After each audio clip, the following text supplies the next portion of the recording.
స్తోత్రం, స్తోత్రం, స్తోత్రం, స్తోత్రం, స్తోత్రం, స్తోత్రం. ప్రభు తన వాక్యము ద్వారా ఆయన మనతో మాట్లాడినట్లుగా స్తోత్రించదము. స్తోత్రం, స్తోత్రం, స్తోత్రం, స్తోత్రం, స్తోత్రం. దేవుని యొక్క వాక్యం చదువుకుందాం. దేవుని వచనத்தை நாம் வாசிப்போம். అపోస్తలుడైన పౌలు తిమోతికి రచించినటువంటి 2వ పత్రిక 3వ అధ్యాయం 1 నుండి 4 వాక్యాలు మనం చదువుకుందాం. அப்போஸ்தலனாகிய பவுல் தீமோத்தேயுக்கு எழுதின 2ஆம் நிருபம் 3ஆம் அதிகாரம் முதல் 4 வசனங்களை వాసిపోం. కాలములు వచ్చునని తెలుసుకొనుము.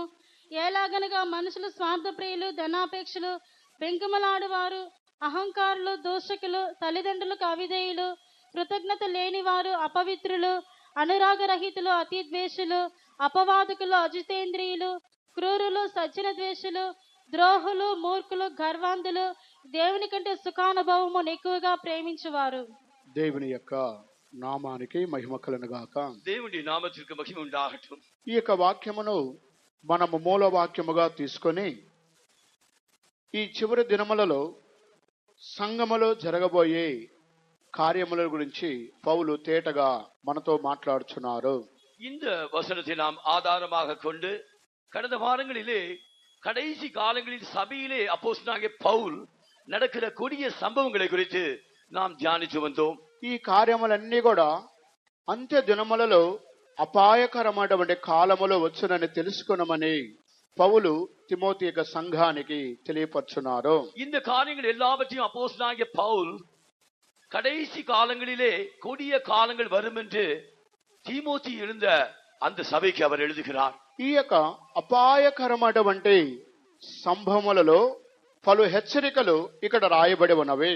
இந்த அபாயமான இந்த கொடிய காலங்களை குறித்து சில சம்பவங்கள் இங்கே குறிக்கப்பட்டிருக்கிறது. వారిలో ఒక గ్రూపు వారు మనుష్యులు స్వార్థ ప్రియులు అని వ్రాయబడి ఉన్నది. அவற்றிலே ஒரு கூட்டத்தார் மனுஷரில் தற்பிரியர் என்று எழுதப்பட்டிருக்கிறது. ఆ తదుపరి ధనాపేక్ష ప్రియులు అని కూడా రాయబడి ఉన్నది. அதற்கு பின்னதாக பணப்பிரியர் என்றும் ఆ எழுதப்பட்டிருக்கிறது. తదుపరి బింకములాడువారు అని వ్రాయబడి ఉన్నది. அதற்கு பின்னதாக வீம்புக்காரர் என்று எழுதப்பட்டிருக்கிறது. ఆ తదుపరి అహంకారులు అని వ్రాయబడి ఉన్నది. அதற்கு பின்னதாக அகந்தை உள்ளவர்கள் என்று எழுதப்பட்டிருக்கிறது. ఆ తదుపరి దూషకులు అని వ్రాయబడి ఉన్నది. அதற்கு பின்னதாக தூஷிக்கிறவர்கள் என்று எழுதப்பட்டிருக்கிறது. ఆ తదుపరి తల్లిదండ్రులకు అవిధేయులు అని వ్రాయబడి ఉన్నది. அதற்கு பின்னதாக தாய் தகப்பன்மாருக்கு கீழ்ப்படியாதவர்கள் என்று எழுதப்பட்டிருக்கிறது. ఆ తదుపరి కృతజ్ఞత లేనివారు అని వ్రాయబడి ఉన్నది. அதற்கு பின்னதாக நன்றி அறிவில்லாதவர்கள் என்று எழுதப்பட்டிருக்கிறது. ఆ తదుపరి అపవిత్రులు అని వ్రాయబడి ఉన్నది. அதற்கு பின்னதாக பரிசுத்தம் இல்லாதவர்கள் என்றும் எழுதப்பட்டிருக்கிறது. ఆ తదుపరి అనురాగ రహితులు అని వ్రాయబడి ఉన్నది. அதற்கு பின்னதாக ஸ்வாப அன்பில்லாதவர்கள் என்று எழுதப்பட்டிருக்கிறது. ఆ తదుపరి అతి ద్వేషులు అని వ్రాయబడి ఉన్నది. அதற்கு பின்னதாக இணங்காதவர்கள் என்று எழுதப்பட்டிருக்கிறது. ఆ తదుపరి అపవాదకులు అని వ్రాయబడి ఉన్నది. அதற்கு பின்னதாக அவதூறு செய்கிறவர்கள் என்று எழுதப்பட்டிருக்கிறது. ఆ తదుపరి అజితేంద్రియులు అని వ్రాయబడి ఉన్నది. அதற்கு பின்னதாக இச்சையடக்கம் இல்லாதவர்கள் என்று எழுதப்பட்டிருக்கிறது. ఆ తర్వాత క్రూరులు అని వ్రాయబడి ఉన్నది. அதற்கு பின்னதாக கொடுமை உள்ளவர்கள் என்று ఆ எழுதப்பட்டிருக்கிறது. తదుపరి సజ్జన ద్వేషులు అని వ్రాయబడి ఉన్నది. அதற்கு பின்னதாக நல்லோரை பகைக்கிறவர்கள் என்று எழுதப்பட்டிருக்கிறது. ఆ తదుపరి ద్రోహులు అని వ్రాయబడి ఉన్నది. அதற்கு பின்னதாக துரோகிகள் என்று எழுதப்பட்டிருக்கிறது. ఆ తదుపరి మూర్ఖులు అనే వారిని గురించి రాయబడి ఉన్నది. அதற்கு பின்னதாக துணிகரம் உள்ளவர்கள் என்றும் எழுதப்பட்டிருக்கிறது. ఈ కార్యములన్నీ కూడా అంత్య దినములలో రక్షింపబడిన దేవుని యొక్క సంఘములో ఉన్నటువంటి దేవుని జనులలో ఉన్నటువంటి స్వభావములని ఈ దినాలలో దేవుడు మనతో మాట్లాడుచున్నారు. இந்த சுபாவங்கள் எல்லாம் சபையிலே ரட்சிக்கப்பட்டவர்களுக்குள்ளே இந்த சுபாவங்கள் காணப்படுகிறது என்று நம்முடைய கர்த்தர் நம்மை எச்சரிக்கிறார். ఇవన్నీ బయట అన్ని జనులలో కనబడే స్వభావములు అని చెప్పడం లేదు. இவைகள் எல்லாம் வெளியே இருக்கிற அந்நிய ஜனங்களுக்குள்ளே காணப்படுகிற சுபாவங்கள் என்று இங்கே குறிக்கப்படவில்லை. రక్షింపబడి బాప్తిస్మము తీసుకొని పరిశుద్ధాత్మ పొంది సంఘములోనికి అనుదినము నడిపింపబడుచున్నటువంటి దేవునికి జనులలో ఉండేటువంటి స్వభావములని పౌలు ఈ తిమోతి సంఘానికి తెలియచేస్తున్నారు. இந்த சுவாபங்கள் எல்லாம் சபையிலே ரட்சிக்கப்பட்டு ஞான ஸ்நானம் எடுத்து பரிசுத்தாவின் அபிஷேகம் பெற்று தினமும் தேவனுடைய சபைக்கு வழிநடத்துபவர்களுக்குள்ளே காணப்படுகிறது என்று அப்போஸ்தலனாகிய பவுல் எச்சரிக்கிறார். అందువలన అంత్య దినములలో అపాయకరమైనటువంటి కాలముల వచ్చునని తెలుసుకొనమని పౌలు తేటగా తెలియచేస్తున్నారు. ஆகையால் தான் அப்போஸ்தலனாகிய பவுல் கடைசி காலங்களிலே கொடிய காலங்கள் வரும் என்று அறிவீர்களாக என்று அவர் சபையை எச்சரிக்கிறார். ఈ రోజు మరొక గ్రూపు వారిని గురించి దేవుడు మనతో మాట్లాడబోతున్నారు. இன்றைக்கு இன்னொரு கூட்டத்தாரை குறித்து தேவன் நம்மோடு இடைபெட போகிறார். వారిని గురించి తదుపరి మనం చదివినట్లయితే அவர்களுடைய பட்டியலிலே நாம் கீழே பார்க்கும்போது మూర్ఖులు తర్వాత మరొక గ్రూపు వారు ఎవరంటే గర్వాంధులు అని వ్రాయబడి ఉన్నది. துணிகரம் உள்ளவர்களுக்கு அடுத்த கூட்டத்தார் யார் என்றால் இருமாப்புள்ளவர்கள் என்று பார்க்கிறோம். గర్వాంధులు అని తెలుగు భాషలో రాయబడి ఉన్నది. கர்வம் உள்ளவர்கள் என்று தெலுங்கு பாஷையிலே எழுதப்பட்டிருக்கிறது. దీనిని ఆంగ్ల బైబిల్లో మనం చూసినట్లయితే இதை குறித்து ஆங்கில வேதாகமத்திலே நாம் பார்க்கும்போது చదవనండి, హై మైండెడ్ అని రాయబడి ఉన్నది. హై మైండెడ్ என்று எழுதப்பட்டிருக்கிறது. తెలుగులో గర్వాంధులు అని రాయబడి ఉన్నది. இந்த தெலுங்கிலே கர்வம் உள்ளவர்கள் என்று எழுதப்பட்டிருக்கிறது. గర్వ స్వభావము కలిగిన వారు, அவர்கள் கர்வ சுபாவம் உள்ளவர்கள். అది సరైనటువంటి ఒక అనుభవం కాదు. அது ஒரு விதத்தில் பார்த்தால் சரியான அனுபவம் இல்லை. సరైనటువంటి మీనింగ్ కాదు. அது ஒரு சரியான అర్థం இல்லை. కానీ ఆంగ్లంలో రాయబడి ఉన్నది హై మైండెడ్ అని రాయబడి ఉన్నది. ஆனால் ఆంగ్లத்திலே எழுதப்பட்டிருக்கிறது அவர்கள் ఉయర్ந்த ఎண்ணం உள்ளவர்கள் என்று. అనగా దీని యొక్క అర్థం ఏమిటంటే తమ యొక్క యోగ్యతకు మించి జీవించేవారే హై మైండెడ్. இந்த ஹை மைண்டட் என்றால் தன்னுடைய தகுதிக்கு மேலாக ஜீவிக்கிறவர்கள் தான் இந்த హై మైండెడ్. తమ యొక్క కుటుంబానికి, తమ ఉద్యోగానికి, తన వ్యాపారానికి, తాను చేసుకునే కూలి పనికి, తమ కుటుంబ జీవితానికి ఆ యొక్క యోగ్యతకు మించి హై లెవెల్లో ఎవరైతే జీవిస్తారో వారిని గురించే హై మైండెడ్ అని రాయబడి ఉన్నది. இங்கே எவர்கள் தங்களுடைய வேலைக்கு அதிகமாக, தங்களுடைய வருமானத்துக்கு அதிகமாக, தங்களுடைய குடும்ப தகுதிக்கு அதிகமாக, தங்களுடைய கூலி வேலைக்கு அதிகமாக யார் தங்கள் உயர்ந்த எண்ணமுள்ளவர்களாக இருக்கிறார்களோ அவர்கள் தான் அந்த இருமாப்புள்ளவர்கள் என்று பார்க்கிறோம். వీరిలో ఈ హై మైండెడ్ గర్వాంధులు అనేటువంటి గ్రూపులు రెండు స్వభావాలు కలిగిన మనుషులు లేదా రెండు గ్రూపుల మనుషులు ఈ యొక్క గర్వాంధులు హై మైండెడ్ అనే యొక్క ఈ గ్రూపులో ఉంటున్నారు. இந்த హై మైండెడ్ என்கிற குரூப்பிலே இந்த இருமாப்புள்ளவர்கள் கூட்டத்திலே இரண்டு கூட்டத்தாராக பிரிவுகளாக காணப்படுகிறார்கள் என்று நாம் பார்க்கிறோம். ఒక గ్రూపు వారు తమ యొక్క యోగ్యతకు మించి జీవించేవారు ఒక గ్రూపు వారు. ஒரு கூட்டத்தார் தங்களுடைய தகுதிக்கு மேலாக அவர்கள் ஜீவிக்கிறவர்கள் என்று ஒரு கூட்டத்தாரை பார்க்கிறோம். మరొక గ్రూపు వారు ఎవరంటే ఇతరులను తృణీకరించి బొత్తిగా తీసివేసి వారిని హీనంగా చూసేవారే ఈ యొక్క హై మైండెడ్ స్వభావం కలిగిన వారు. இன்னொரு கூட்டத்தாராக நாம் பார்க்கும்போது இந்த ஹை மைண்டட் கூட்டத்தாரிலே மற்றவர்களை அற்பமாக எண்ணி தங்களை உயர்வாக எண்ணுகிறவர்கள். దేవునికి స్తోత్రం కలుగునుగాక. దేవునికి స్తోత్రం ఉండాలి. అప్పుడు వీరిని గురించి మనం దేవుని యొక్క గ్రంథానికి రోమిలకు రాసిన పత్రిక 12వ అధ్యాయమునకు వచ్చినప్పుడు అక్కడ హై మైండెడ్ గురించి అక్కడ రాయబడి ఉన్నది. இங்கே இந்த கூட்டத்தாரை குறித்து வேதாகமத்திலே நாம் ரோமர் 11ஆம் அதிகாரத்தில் நாம் பார்க்கும்போது அங்கே இந்த ஹை மைண்டட் கூட்டத்தாரை குறித்து வாசிக்கிறோம். రోమిలకు రాసిన పత్రిక 12వ అధ్యాయం 3వ వాక్యం చదువుకుందాం. ரோமர் 12ஆம் அதிகாரம் 3ஆம் வசனத்தை வாசிப்போம். తన్ను తాను ఎంచుకున్న తగిన దానికంటే ఎక్కువగా ఎంచుకొనక దేవుడు ఒక్కొక్కరికి విభజించి ఇచ్చిన విశ్వాస పరిమాణ ప్రకారము తన స్వబుద్ధి గలవారొకటికై తగిన రీతిగా తను ఎంచుకొనవలనని నాకు అనుగ్రహింపబడిన కృపను బట్టి మీలోనున్న ప్రతి వానితోనూ చెప్పుచున్నాను. దేవునికి స్తోత్రం కలుగునుగాక. దేవునికి స్తోత్రం ఉండాలి. అప్పుడు గర్వాంధులు అనే వారిని గురించి పౌలు ఇక్కడ ఒక ఉదాహరణ తెలియపరుస్తున్నారు. இங்கே இருமாப்புள்ளவர்களை குறித்து அப்போஸ்தலனாகிய பவுல் ஒரு உதாரணத்தோடு சொல்கிறார். ఇక్కడ రాయబడి ఉన్నది తన్ను తాను ఎంచుకొన తగిన దానికంటే ఎక్కువగా ఎంచుకొనక. தன்னை குறித்து எண்ண வேண்டியதற்கு அதிகமாக எண்ணாமல். తన్ను తాను ఎంచుకొన తగిన దానికంటే ఎక్కువగా ఎంచుకోకూడదు. தன்னை குறித்து எண்ண வேண்டியதற்கு மிஞ்சி நாம் ఎన్నకూడదు. అనగా ఒక మాటలో చెప్పాలంటే తమ యొక్క యోగ్యతకు మించి జీవించేటువంటి ఒక అనుభవమే ఈ యొక్క హై మైండెడ్. இதை குறித்து ஒரே வார்த்தை சொல்ல வேண்டும் என்றால், தன்னை குறித்து தன்னுடைய தகுதிக்கு மேலாக தன்னை எண்ணிக்கொள்வதுதான் இந்த హై మైండెడ్ గ్రూప్. లేదా ఇతరులను తృణీకరించి మాట్లాడేటువంటి స్వభావం కలిగిన వారే ఈ యొక్క గర్వాంధులు లేదా హై మైండెడ్ స్వభావం కలిగిన వారు. இல்லாவிட்டால் தனக்கு முன்னாக இருக்கிறவர்களை எடுத்தெறிந்து பேசுகிற எண்ணுகிற ஒரு கூட்டத்தாரா இவர்கள் ఈ காணப்படுகிறார்கள். రోమ 12:3 ఆంగ్ల బైబిల్లో మీరు ఇంటికి వెళ్ళి చదువుకున్నట్లయితే ఇక్కడ హై మైండెడ్ అని రాయబడి ఉన్నది. இந்த ரோமர் 12ஆம் அதிகாரம் 3ஆம் வசனத்தை ஆங்கிலத்திலே நீங்கள் வீட்டில் போய் வாசிப்பீர்கள் என்றால் அங்கே ஹை மைண்டட் என்று எழுதப்பட்டிருக்கிறது. ఇదే అనుభవమును రోమిలికి రాసిన పత్రిక 11వ అధ్యాయము 20వ వాక్యములో కూడా రాయబడి ఉన్నది. இதே வசனம் ரோமர் 11ஆம் அதிகாரம் 20ஆம் వచనத்திலும் எழுதப்பட்டிருக்கிறது.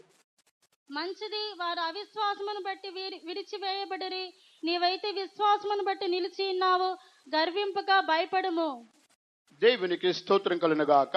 தேவனுக்கு ஸ்தோத்திரம் உண்டாகட்டும். మంచిది, వారు అవిశ్వాసమును బట్టి విరిచివేయబడిరి, నీవైతే విశ్వాసమును బట్టి నిలిచి ఉన్నావు, గర్వింపక భయపడము అని రాయబడి ఉన్నది. நல்லது, அவிசுவாசத்தினாலே அவர்கள் முறிக்கப்பட்டார்கள், நீயோ விசுவாசத்தினாலேயே நிற்கிறாய், நீ గర్వమాయిరామల్ அமைந்திரு என்று ఇక్కడ சொல்லப்பட்டிருக்கிறது. తెలుగులో గర్వింపక భయపడము అని రాయబడి ఉన్నది. இங்கே தெலுங்கிலே நீ பெருமை கொள்ளாமல் நீ அடங்கியிரு என்று కానీ எழுதப்பட்டிருக்கிறது. ఇది ఆంగ్ల బైబిల్లో హై మైండెడ్ అని రాయబడి ఉన్నది.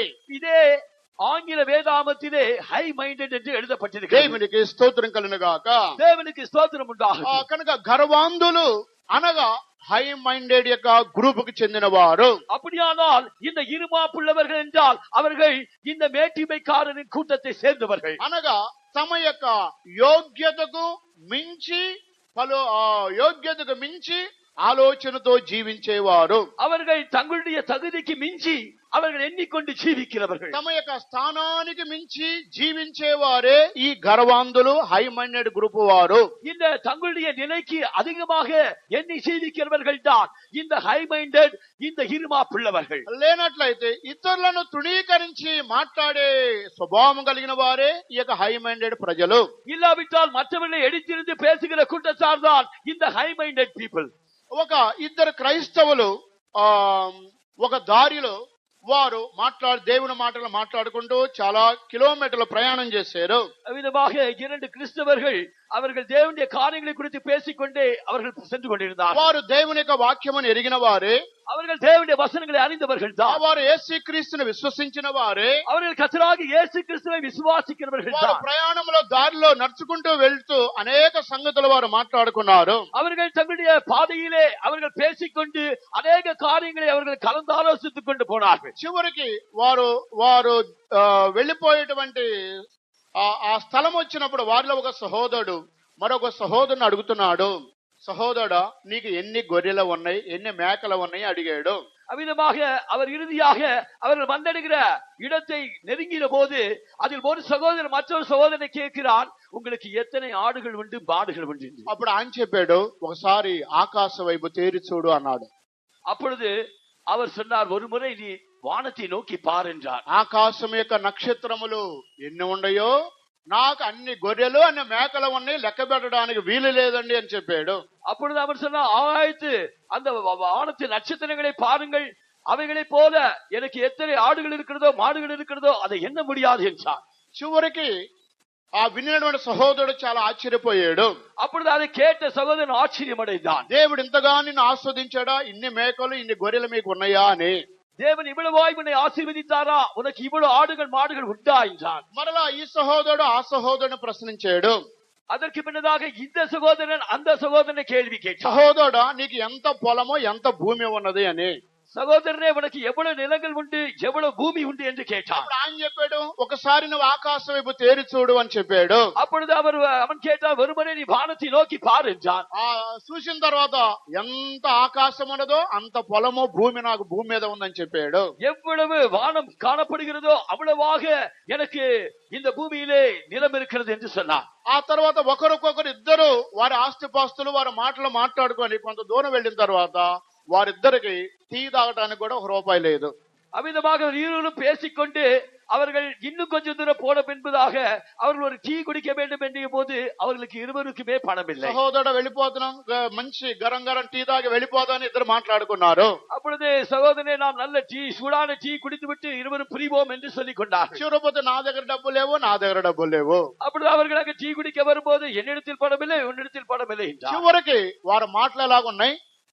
கடைசியாக அவருடைய வார்த்தைகள் எவ்விதமாக இருந்தது? దేనికి ఈ చిన్న ఈ యొక్క అనుభవం మీకు తెలియపరుస్తున్నాను. எதற்காக இந்த சிறியதோர் அனுபவத்தை நான் சொல்லுகிறேன்? వారి యొక్క మాటలు ఎలాగున్నాయి అంటే గర్వంతులు, హై మైండెడ్, వారు స్తోమతకు మించినటువంటి మాటలు వారు దారిలో మాట్లాడుకున్నారు. அவர்கள் தங்களுடைய பாதையிலே தங்களுடைய தகுதிக்கு மிஞ்சின வார்த்தைகளை அவர்கள் பேசிக் கொண்டார்கள், இருமாப்புள்ளவர்களாக இருந்தார்கள். చివరికి లాస్ట్ పాయింట్ కి వెళితే టీ తాగటానికి కూడా వాళ్ళ దగ్గర 1 రూపాయి కూడా లేదు. கடைசியாக அவர்களுடைய கருத்து என்னவென்றால் அவர்களுக்கு டீ குடிக்க கூட பணம் இல்லை. అందువల్ల ఇటువంటి యొక్క స్వభావం కలిగిన వారు అంత్య దినములలో దేవుని బిడ్డలుగా పిలువబడుతూ సంగమునకు వచ్చిన వారిలో ఈ యొక్క హై మైండెడ్ స్వభావం కలిగిన వారు ఉంటున్నారు. கடைசி காலங்களிலே இப்படிப்பட்டவர்கள் தேவனுடைய சபையிலே தேவனுடைய பிள்ளைகள் என்று அழைக்கப்படுவதற்குள்ளே காணப்படுகிறார்கள். దేవునికి స్తోత్రం కలుగుగాక. தேவனுக்கு ஸ்தோத்திரம் உண்டாகும். ఈ యొక్క స్వభావము తమ స్థానానికి,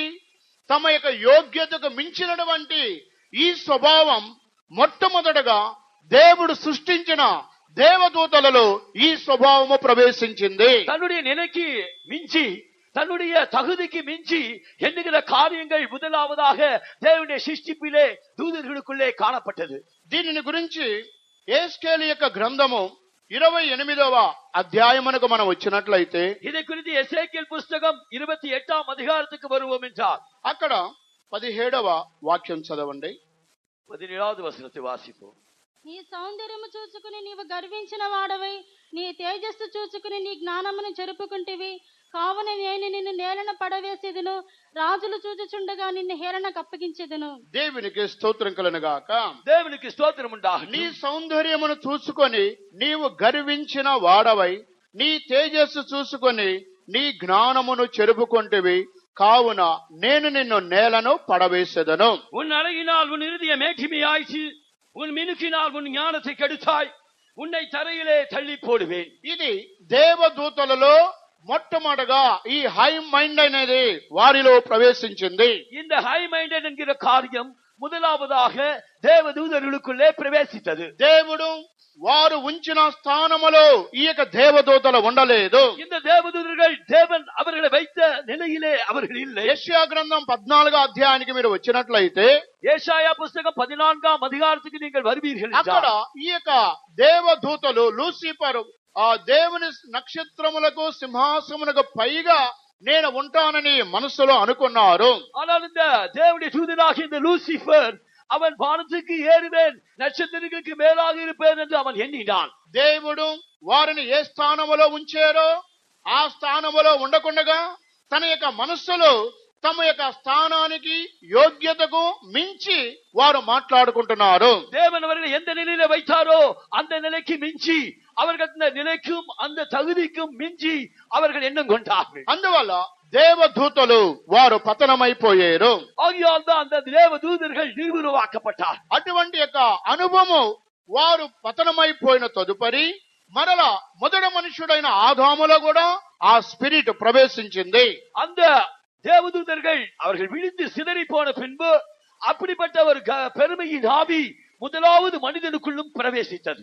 దానిని గురించి ఆది కాండము 3వ అధ్యాయమునకు వచ్చినప్పుడు அதை குறித்து ஆதியாகமம் 3ஆம் அதிகாரத்துக்கு வருவோம் என்றால் 4వ వాక్యము నుండి చదువుకుందాం. 4ஆம் వచనத்தை వాసిப்போம். అందుకు సర్పము, మీరు చావనే చావరు, ఏలయనగా మీరు వాటిని తిని దినమున మీ కన్నులు తెరవబడుననియు, మీరు మంచి చెడులను ఎరిగిన వారై దేవతల వలె ఉందరని దేవునికి తెలియనని స్త్రీతో చెప్పగా. దేవునికి స్తోత్రం కలుగుగాక. தேவனுக்கு ஸ்தோத்திரம் உண்டாகட்டும். ఇక్కడ సర్పము స్త్రీతో మాట్లాడుచున్నది.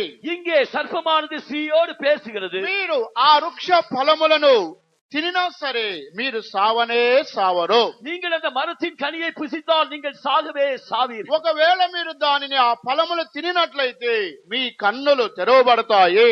ஒருவேளை நீங்கள் இந்த மரத்தின் கனியை புசித்தால் உங்கள் கண்கள் திறக்கப்படும். మీరు మంచి చెడ్డలను ఎరిగిన వారుగా ఉంటారు. நீங்கள் நன்மை தீமை அறிந்தவர்களாக மாற்றப்படுவீர்கள். చివరికి దేవదూతల వలె మీరు ఉంటారు. கடைசியாக நீங்கள் தேவதூதர்களைப் போலவே இருப்பீர்கள். అప్పుడు మీరు దేవదూతల వలె ఉన్నట్లయితే அப்படியாக நீங்கள் தேவதூதர்களைப் போல் இருந்தால் అప్పుడు మీకు దేవుడు అవసరము లేదు. அப்படியானால் உங்களுக்கு தேவன் தேவையில்லை. ఇది దేవునికి తెలియను, అందువల్ల తినకూడదని దేవుడు చెప్పాడని సర్పము స్త్రీతో మాట్లాడినది. இதை தேவன் அறிவார், ஆகையால் தான் இந்த மரத்தின் கனியை புசிக்க கூடாது என்று தேவன் உங்களுக்கு கட்டளை கொடுத்தார் என்று சர்ப்பமானது ஸ்ரீயிடம் சொல்லியது. అప్పుడు సర్పము మాట్లాడిన మాటలలో ఒక విశ్వాసము ఈ స్త్రీకి కలిగి ఆమె అప్పుడు ఆ ఫలమును కోసి తిన్నది.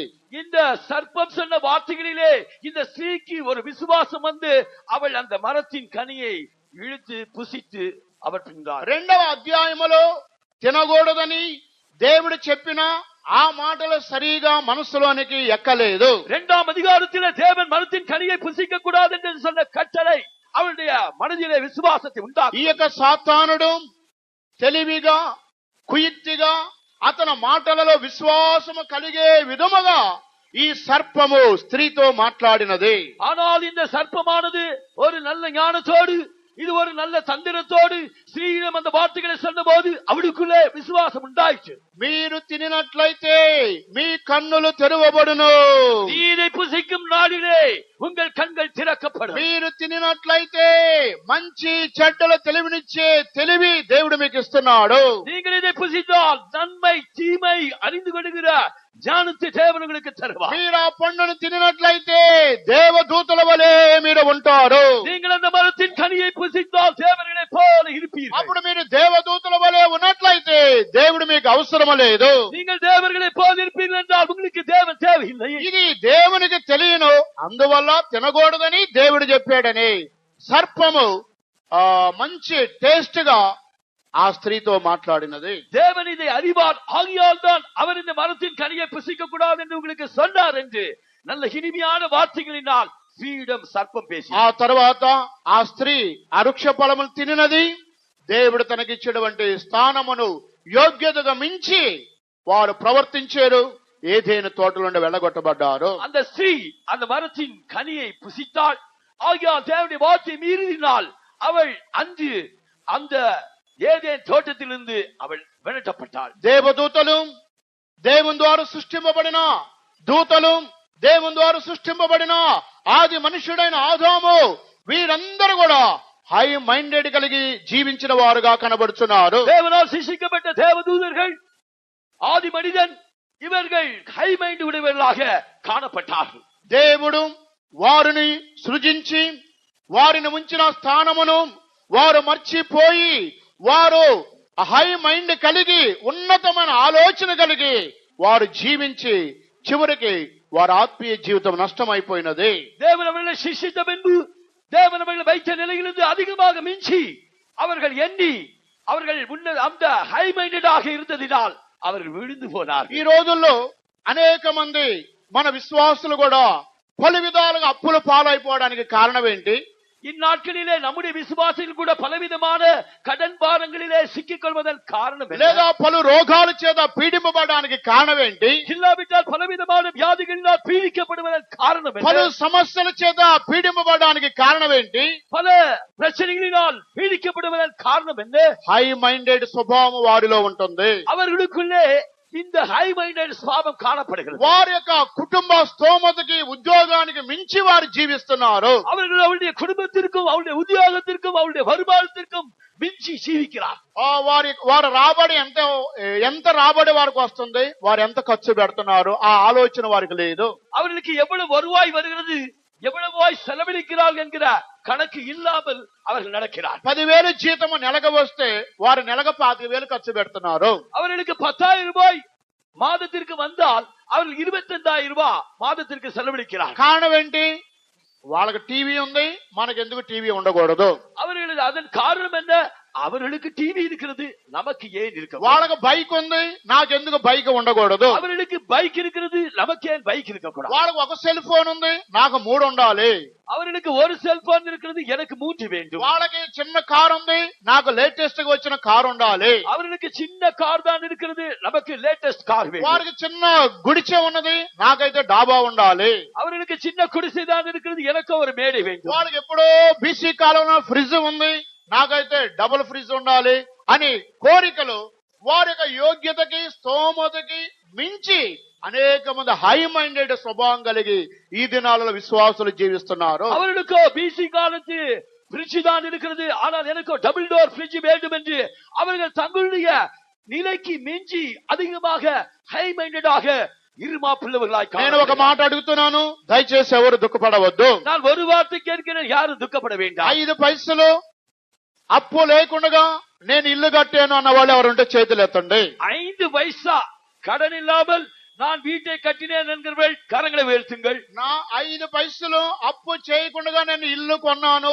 పొలము కొన్నాను అన్నవాళ్ళు, நான் 5 பைசா கடன் இல்லாமல் வீடு வாங்கினேன், நிலம் வாங்கினேன் என்கிறவர்கள் கரங்களை உயர்த்துங்கள். లేదా 5 పైసలు అప్పు లేకుండా నేను వెహికల్ కొన్నాను అన్నవాళ్ళు. 5 பைசா கடன் இல்லாமல் நான் ஒரு வாகனம் வாங்கினேன் என்கிறவர்கள். కారణం ఎందుకు చెబుతున్నాను ఇవన్నీ?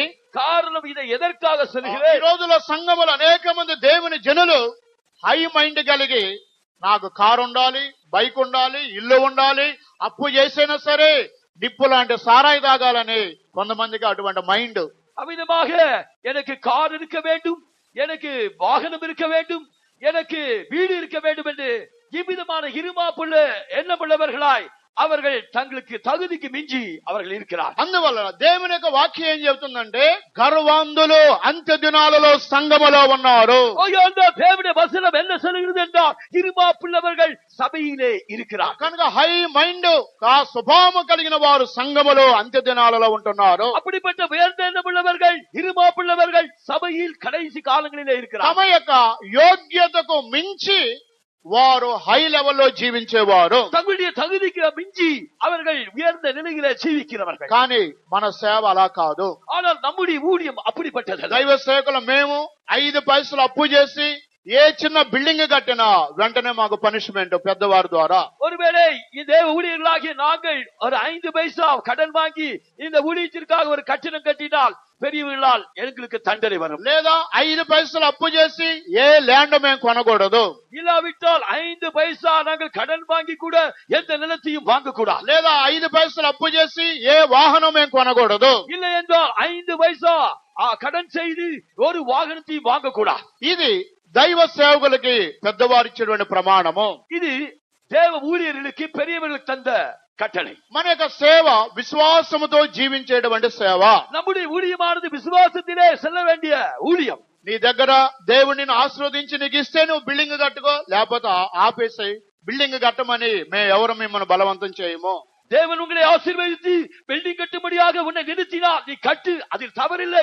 ஆனால் இல்லை என்றால் நீ அடங்கியிரு. లేదా మీ దగ్గర ధనం ఉండి దేవుడు మిమ్మల్ని ఆశీర్వదిస్తే మీరు ఏ ల్యాండ్ అయినా కొనుక్కోండి, కానీ అప్పు చేసి మాత్రం మీరు కొనకూడదు. ஆனால் தேவன் உங்களை ஆசீர்வதித்தார், உன் கையில் வசதி இருக்கிறது என்றால் நீ எந்த நிலத்தையும் வாங்கிக்கொள், அதற்கு தடை இல்லை. లేనట్లయితే నీ దగ్గర దేవుడిని ఆశీర్వదిస్తే నువ్వు వెహికల్ కొనుక్కో, కానీ అప్పు చేసి వాహనాన్ని కొనకూడదు. தேவனுடைய ஆசீர்வாதம் உனக்கு பணம் இருந்தால் நீ வாகனத்தை வாங்கிக்கொள், ஆனால் கடனோடு வாங்காது. ప్రియమైన దేవుని బిడ్డలారా, ఈ దినాలు అనేక మంది గర్వాంధులు అంత్య దినాలలో సంఘములో ఉంటున్నారు. பிரியமான தேவனுடைய பிள்ளையே, இந்நாட்களிலே இருமாப்புள்ளவர்கள் சபையில் தானே இருக்கிறார். వారి యొక్క యోగ్యతకు మించి వారు హై లెవెల్లో జీవించేవారు. அவர்கள் தங்கள் தகுதிக்கு மிஞ்சி அவர்கள் உயர்ந்த நிலையிலே ఆ ஜீவிக்கிறவர்கள். హై లెవెల్ అనేది, హై మైండ్ అనేది ఆత్మీయ జీవితంలో ఉంటే బాగా ఉండిద్ది. அந்த ஹை மைண்ட் என்பது, அந்த இருமாப்பு என்பது ஆவிக்குரிய ஜீவியத்திலே காணப்படும். కనిపెట్టుకోవడానికి రారు, బైబిల్ స్టడీకి రారు, ఏ ఉపవాస ప్రార్థనకు రారు. ఆదివారం మాత్రం 12 గంటలకి 11 గంటలకి 1 గంట ఆరాధనలో ఉంటారు. அவர்கள் காத்திருக்கிறதுக்கு வரமாட்டார்கள், வேத பாடத்திற்கு வரமாட்டார்கள், உபவாச ஜெபத்துக்கு வரமாட்டார்கள். ஞாயிற்றுக்கிழமை 12 மணிக்கு 1 மணி நேரம் மாத்திரம் ఆ வருவார். హై మైండ్ అనేది ఆత్మీయ జీవితంలో ఉంటే చాలా బాగుండేది, కానీ ఆత్మీయ జీవితంలో జీరో. కానీ వ్యక్తిగత కుటుంబ దానికి సంబంధించిన కార్యాలలో హై మైండ్ స్వభావం కలిగిన వారు ఉంటున్నారు. அந்த உயர்ந்த எண்ணம் மேட்டிமையான எண்ணம் அவர்களுக்கு ஆவிக்குரிய ஜீவித்தில் இருந்தால் பரவாயில்லை. ஆனால் அவர்களுக்கு இந்த உயர்ந்த எண்ணம் அவருடைய வேலைகளிலும் அவருடைய குடும்பத்திலும் அதற்கு சம்பந்தமான காரியங்களில் தான் இருக்கிறது. అందువల్ల ఈ యొక్క హై మైండెడ్ అనగా తమ యొక్క యోగ్యతకు మించి జీవించేవారు. அப்படியானால் இந்த ஹை மைண்டட் இருமாப்புள்ளவர் என்று சொல்லும் போது அவர்கள் தங்கள் நிலைக்கு மிஞ்சி எண்ணுகிறவர்கள், లేదా ఇతరులను తృణీకరించి ప్రవర్తించేవారు. இல்லாவிட்டால் மற்றவர்களே எழுத்திருந்து அவர்கள் ఈ நடக்கிறவர்கள். యొక్క స్పిరిట్ అనేది దేవదూతలలో ఆది మనుషుడైన ఆదాములో ప్రవేశించింది. இந்த ఆవిயானது தேவதூதரிலும் அந்த விழுந்து போன ஆதி மனிதனிலும் இருந்தது. ఈ యొక్క ఆది కాండము నుండి ప్రకటన గ్రంథం వరకు వేద గ్రంథములో అనేక మంది ఈ గర్వంధులు హై మైండ్ స్వభావం కలిగిన వారు ఉన్నారు. இந்த ஆதியாகமத்திலிருந்து வெளிப்படுத்தின விசேஷம் வரைக்கும் வேத புஸ்தகத்திலே இருமாப்புள்ளவர்கள் அநேகர் இருக்கிறார். దేవుడు వారిని ఏ స్థానములో ఉంచారో ఆ స్థానములో ఉండకుండగా వారు గర్వపడి ఇంకను వారు స్థానమును హెచ్చించుకునేవారు. அவர்கள் தேவன் தங்களை வைத்த நிலைக்கு மிஞ்சி அவர்கள் உயர்ந்த நிலையை வாஞ்சித்து அவர்கள் அதை கேட்டு நடந்தவர்கள். వారిలో మొదటి వ్యక్తిని మనం చూసినట్లయితే அவர்களுக்குள்ளே முதலாம் நபரை நாம் பார்ப்போம் என்றால் మొదటి రాజుల గ్రంథం మొదటి అధ్యాయానికి వచ్చినట్లయితే முதலாம் ராஜாக்கள் முதலாம் அதிகாரத்துக்கு வருவோம் என்றால் అదోనియా అనేటువంటి సహోదరుని గురించి మనం చూడగలుగుతున్నాము. அங்கே அதோனியா என்கிற ஒரு சகோதரனை குறித்து பார்க்கிறோம். మొదటి రాజుల గ్రంథం మొదటి అధ్యాయం 5వ వాక్యం చదువుకుందాం. முதலாம் ராஜாக்கள் முதலாம் அதிகாரம் 5ஆம் వచனத்தை பார்ப்போம். హగ్గీతు కుమారుడైన అదోనియా గర్వించిన వాడై నేనే రాజునగుదునని అనుకుని రథములను గుర్రపు రౌతులను తనకు ముందుగా పరిగెత్తుటకు 70 మంది మనుషులను ఏర్పరచుకొనెను. దేవునికి స్తోత్రం కలుగుగాక. దేవునికి స్తోత్రం ఉండాలి. ఇక్కడ అదోనియా అనేటువంటి ఒక సహోదరుని చూడగలుగుతున్నాము. இங்கே அதோனியா என்கிற ஒரு சகோதரனை நாம் பார்க்கிறோம். అబ్షాలోము తర్వాత ఒక అందమైనటువంటి ఒక సహోదరుడు అదోనియా. இந்த ஆதித்திற்கு பிறந்த ஒரு அழகான சகோதரன் தான் இந்த அதோனியா. అబ్షాలోము తర్వాత దావీదుకు పుట్టినవాడే ఈ అదోనియా. அப்சலோமுக்கு பின்பு தாவீதுக்கு பிறந்தவன் தான் இந்த அதோனியா. అదోనియా రాజు యొక్క కుమారుడే గాని ఏ నాటికి ఈయన రాజు కానే కాదు. இவன் ராஜாவின் குமாரன் தான் என்றாலும் இவன் ஒருபோதும் ராஜாவே அல்ல. ఇశ్రాయేలీయుల యొక్క రాజు దావీదు మహారాజు అంటున్నాడు. இந்த இஸ்ரவேலின் ராஜாவே மகாராஜனா ఈ இருக்கிறார். అదోనియా దావీదు రాజు యొక్క కుమారుడే కాని అదోనియా ఏ నాటికి రాజు కానే కాదు. இந்த அதோனியா தாவீதின் குமாரனே என்றாலும் அவன் ஒருபோதும் ராஜாவே அல்ல. కానీ ఈయన ఏమంటున్నాడంటే, ஆனால் இவன் என்ன சொல்லுகிறான்? ఆ వాక్యం చదవండి, 5వ వాక్యం. 5ஆம் வசனம் வாசியுங்கள். హగ్గీతు కుమారుడైన అదోనియా గర్వించిన వాడై అదోనియా గర్వించిన వాడై నేనే రాజునగుదునని నేనే అనుకుని రాజును అగుదునని అనుకొని రథములను గుర్రపు రౌతులను రథములను గుర్రపు రౌతులను 50 మంది మనుషులను ముందుగానే రెడీ చేసుకున్నాడు. அவன் ரதங்களையும் குதிரை வீரரையும் 50 காலாட்கள் தமக்கு முன்னதாக செல்ல முடியாது அவன் ஆயத்தமாக்கி கொண்டான். ఆయన రాజు యొక్క కుమారుడే గాని ఏ నాటికి రాజు కాదు. அவன் ராஜாவின் குமாரன் தான் என்றால் அவன் ஒருபோது ராஜாவே அல்ல. కానీ ఏమంటున్నాడు? ஆனால் என்ன சொல்லுகிறான்? ఆయన గర్వించిన వాడై హై మైండెడ్ స్వభావం కలిగి నేనే రాజున అవుతానని తానే మనసులో అనుకొని గుర్రములను రౌతులను మనుషులను ఏర్పరచుకున్నాడు. அவன் தன்னைத்தான் உயர்த்தி அவன் இருமாப்புள்ளவனாகி அவன் தனக்கு முன்னதாக வருகிற ரதங்களையும் குதிரைகளையும் காலாட்களையும் சேர்த்துக்கொண்டு நானே ராஜாவாவேன் என்று எண்ணினான். నేనే రాజునని మనసులో అనుకుంటున్నాడు. அவன் நானே ராஜா என்று அவன் மனதிலே எண்ணினான். దేవుడు తనని ఏ స్థానంలో పెట్టాడో ఆ స్థానానికి మించి హై మైండ్ కలిగి అతడు ఊహలు తలంపులతో జీవిస్తున్నాడు. தேவன் அவனை என்ன நிலையில் வைத்தாரோ அந்த நிலைக்கு மிஞ்சியதாக அவன் எண்ணங்கள் நினைவுகள் కొంచెమనాయి இருந்தான். ఇది దేవుని చిత్తమా, దేవుని చిత్తమా కాదా, నేను రాజును అవుతానా లేదా నా యొక్క సహోదరులలో ఎవరు రాజు అవుతారనేటువంటి దైవ చిత్త ప్రకారం అనే ఆలోచన ఈ అదోనియాకు లేదు. இது தேவனுடைய சித்தமா, தானா, என்னுடைய சகோதரனா, என் சகோதரன் யாரால் இது விவிதமாக ராஜாவாவார்கள் என்கிற அந்த எண்ணம் அவனுக்குள்ளே இல்லை. కానీ ఆయన మైండ్ ఏంటి? அவனுடைய எண்ணம் என்று తాను గర్వించిన వాడై నేనే రాజు నగుదనని గుర్రములను రౌతులను 50 మంది మనుషులను ఏర్పరచుకొని ఆయన ఊరేగింపుకు వెళ్లి బలులు చెల్లిస్తున్నాడు.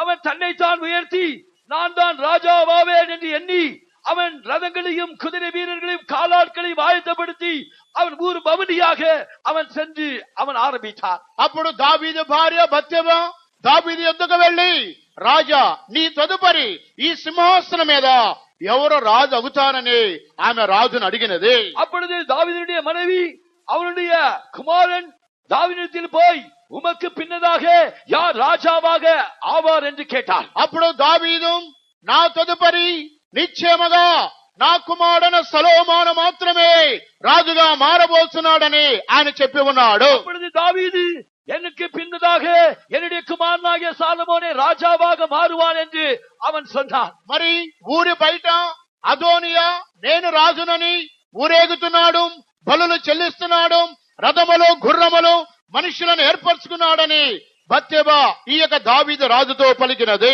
அப்பொழுது பத்சேபாள் தாவீது ராஜாவை நோக்கி, அப்படியானால் அதோனியா அவன் தனக்கு முன்னதாக செல்ல ரதங்களையும் குதிரை வீரர்களையும் காலாட்களையும் ஆயத்தப்படுத்தி அவன் பலிகளை செலுத்தி இப்பொழுது ராஜா என்று சொல்லுகிறானே. దావీదు తర్వాత సొలొమోను రాజుగా మారాలని దైవ చిత్తము, ఆ ప్రకారమే సొలొమోను రాజుగా మారి ఉన్నాడు. இந்த தாவீதுக்கு பின்னதாக ராஜாவாக மாறுவது சாலமோன் தான் என்பது தேவனுடைய சித்தம். அந்த சித்தத்தின்படியே சாலமோன் రాజావా. కానీ దేవుని చిత్తము లేకుండా అదోనియా గర్వించిన వాడై హై మైండెడ్ స్వభావము కలిగి నేనే రాజును అగుదునని తన యొక్క యోగ్యతకి స్థానానికి మించి ఆయన ప్రవర్తించాడు. చివరికి ఏమి లేకుండా పోయింది. ஆனால் இந்த அதோனியாவோ அவன் தன்னுடைய தகுதிக்கும் தன்னுடைய நிலைக்கும் மிஞ்சி அவன் நானே ராஜாவாவேன் என்று எண்ணம் கொண்டு அவன் நடந்தான். அதற்கு ஏற்றவண்ணமாக புத்தியில்லாமல் போனான். ఆ తరువాత సొలొమోను రాజుగా మారాడని తెలిసి అప్పుడు అదోనియా ప్రాణాపాయముతో, అయ్యో నా సహోదరుడు రాజు అయ్యాడు, నన్ను కత్తి తీసుకుని చంపుతాడేమో, సొలొమోను నీవు నన్ను చంపవద్దని ప్రాణభిక్ష పెట్టమని అదోనియా అప్పుడు సొలొమోనుకి సమాచారాన్ని పంపించాడు. அப்பொழுது இந்த அதோனியா சாலமோன் ராஜாவானான் என்கிற தன்னுடைய சகோதரனை குறித்து அவன் கேள்விப்பட்ட போது அவன் பலிபீடத்தின் கொம்புகளை பிடித்துக் கொண்டு தன்னுடைய உயிருக்கு அவன் சேதம் வராதபடிக்கு தன்னுடைய பிராணனை பிச்சையாக தரும்படியாக சாலமோனுக்கு செய்தி அனுப்பினான். మొదటి రాజుల గ్రంథం 1వ అధ్యాయం 51వ వాక్యం. మొదటి రాజుల గ్రంథం 1వ అధ్యాయం 51వ వాక్యం, 52వ వాక్యం. అదోనియా రాజైన సొలొమోనుకు భయపడి బలిపీఠపు కొమ్మలను పట్టుకుని, రాజైన సొలొమోను తన సేవకుడినైన నన్ను కత్తి చేత చంపకుండా ఈ దినమున నాకు ప్రమాణం చేయవనని మనవి చేయుచున్నట్లు సొలొమోనుకు సమాచారం రాగా, సొలొమోను ఇలాగు సెలవిచ్చును, అతడు తన యోగ్యునిగా అగపరచుకుని ఎడల అతని తల వెంట్రుకలలో ఒకటైనను కింద పడదు గాని అతని ఎందు దోషము కనబడిన ఎడల అతనికి మరణ శిక్ష వచ్చునని సెలవిచ్చి. దేవునికి స్తోత్రం కలుగును గాక. దేవునికి స్తోత్రం ఉండాలి. ఇక్కడ అదోనియా సొలొమోనుకి సమాచారం పంపిస్తున్నాడు. இங்கே அதோனியா சாலமோனுக்கு செய்தி அனுப்புகிறார். దయచేసి నీవు నన్ను చంపవద్దు, నన్ను కాపాడమని అడుగుతున్నాడు. தயவுசெய்து என்னை கொண்டு வர வேண்டாம், என்னை காப்பாற்றும். అప్పుడు సొలొమోను ఏమంటున్నాడు? அப்பொழுது சாலமோன் என்ன சொல்கிறான்? అతడు తన్ను యోగ్యునిగా అగుపరుచుకొని ఎడల అతని తల వెంట్రుకలలో ఒకటైనను కింద పడదు. அவன் தன்னை யோக்கியன் என்று விளங்க பண்ணினால் அவனுடைய தலைமையிலே ஒன்றும் கீழே விழா. తాను దేవుడు అతన్ని ఏ స్థానములో ఉంచాడో ఆ యోగ్యత ఆ స్థానములో ఉంటే అతని తల వెంట్రుకలలో ఏది కూడా కింద పడదు. தன்னை தேவன் எந்த நிலையில வைத்தாரோ அவன் யோக்கியனாக நடந்து கொண்டால் அவன் தலைமையிலே ஒன்றாகிலும் கீழே விழா. దేవుని చిత్తము లేకుండా నేను రాజును అగుతానని గర్వించి అతడు తమ యొక్క స్తోమతకి యోగ్యతకి మించి ప్రవర్తించినట్లయితే మరణము అదోనియాగా తప్పదు. அவன் தன்னுடைய நிலைக்கு அதிகமாக அவன் நினைத்து அவன் தன்னை ராஜாவாக எண்ணி அவன் நடந்து கொண்டால் அவன் இருப்பதில்லை என்று சாலமோன் பதிலளித்தார். ఈ రోజుల్లో ఈ అదోనియా గర్వించిన వాడై హై మైండెడ్ కలిగి చివరికి మరణమును అతడు ఎదురు చూసేవాడుగా కనబడుతున్నాడు. நாட்களிலே அந்த அதோனியா அவன் மேட்டிமைக்காரனாகி அவன் தன்னுடைய நிலைக்கு மிஞ்சி எண்ணியதினால் அவன் இப்பொழுது அந்த முடிவான நிலைக்கு தள்ளப்பட்டான். ఇదే అనుభవం ఈ దినాల అనేక మంది వారి ఉద్యోగములో, వ్యాపారములో, వారి పనులలో, వారి కుటుంబ జీవితములో వారి యొక్క స్తోమతకు మించి ఇల్లు కట్టుకోవడం, అప్పులు చేసుకోవడం, అప్పు చేసి కార్లు కొనడం, వాహనాలు కొనడం, చివరికి ఈ సమస్యలన్నిటికీ వారు తలనొప్పి వచ్చి లేనిపోయిన వ్యాధులు తెచ్చుకొని மரணமுனக்கு வாரு சித்தமாக உన్నారు. இவ்விதமாக இந்நாட்களிலே அநேகர் அவர்கள் தங்களுடைய நிலைக்கு மிஞ்சி தங்களுடைய வருமானத்துக்கு மிஞ்சி அவர்கள் நடந்து கொண்டு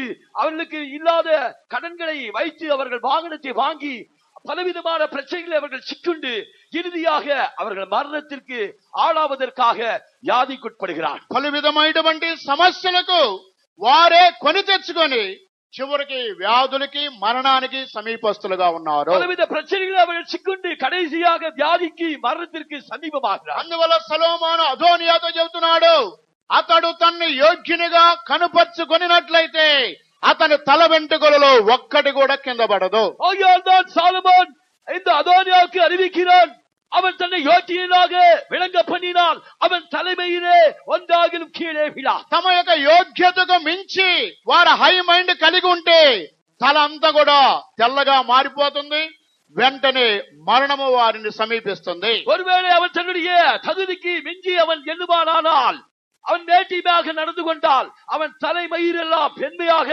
మార్చబடும், அவன் மரணத்துக்கு అందువల్ల హై మైండెడ్ కలిగిన ఈ గర్వాంధులు అనే గ్రూపులో అదోనియా ఒక వ్యక్తిగా కనబడుతున్నాడు. இந்த இரு மாப்பிள்ளவர்கள் கூட்டத்திலே இந்த அதோனியா ஒருவனாக காணப்படுகிறார். దేవుని యొక్క సంఘములో కూడా ఈ అదోనియా స్వభావం లాంటి వారు అనేక మంది హై మైండెడ్ కలిగిన వారు ఉన్నారు.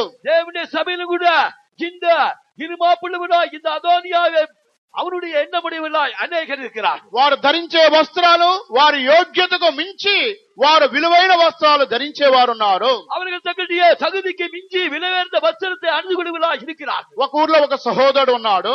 ஒரு ஊரிலே ஒரு சகோதரன் இருந்தார். బ్రదర్ గారు బైబిల్ కొనివ్వండి అని వచ్చి ఆ దైవ సేవకుల్ని విశ్వాసుల్ని బైబిల్ కొనివ్వమని అడుగుతాడు.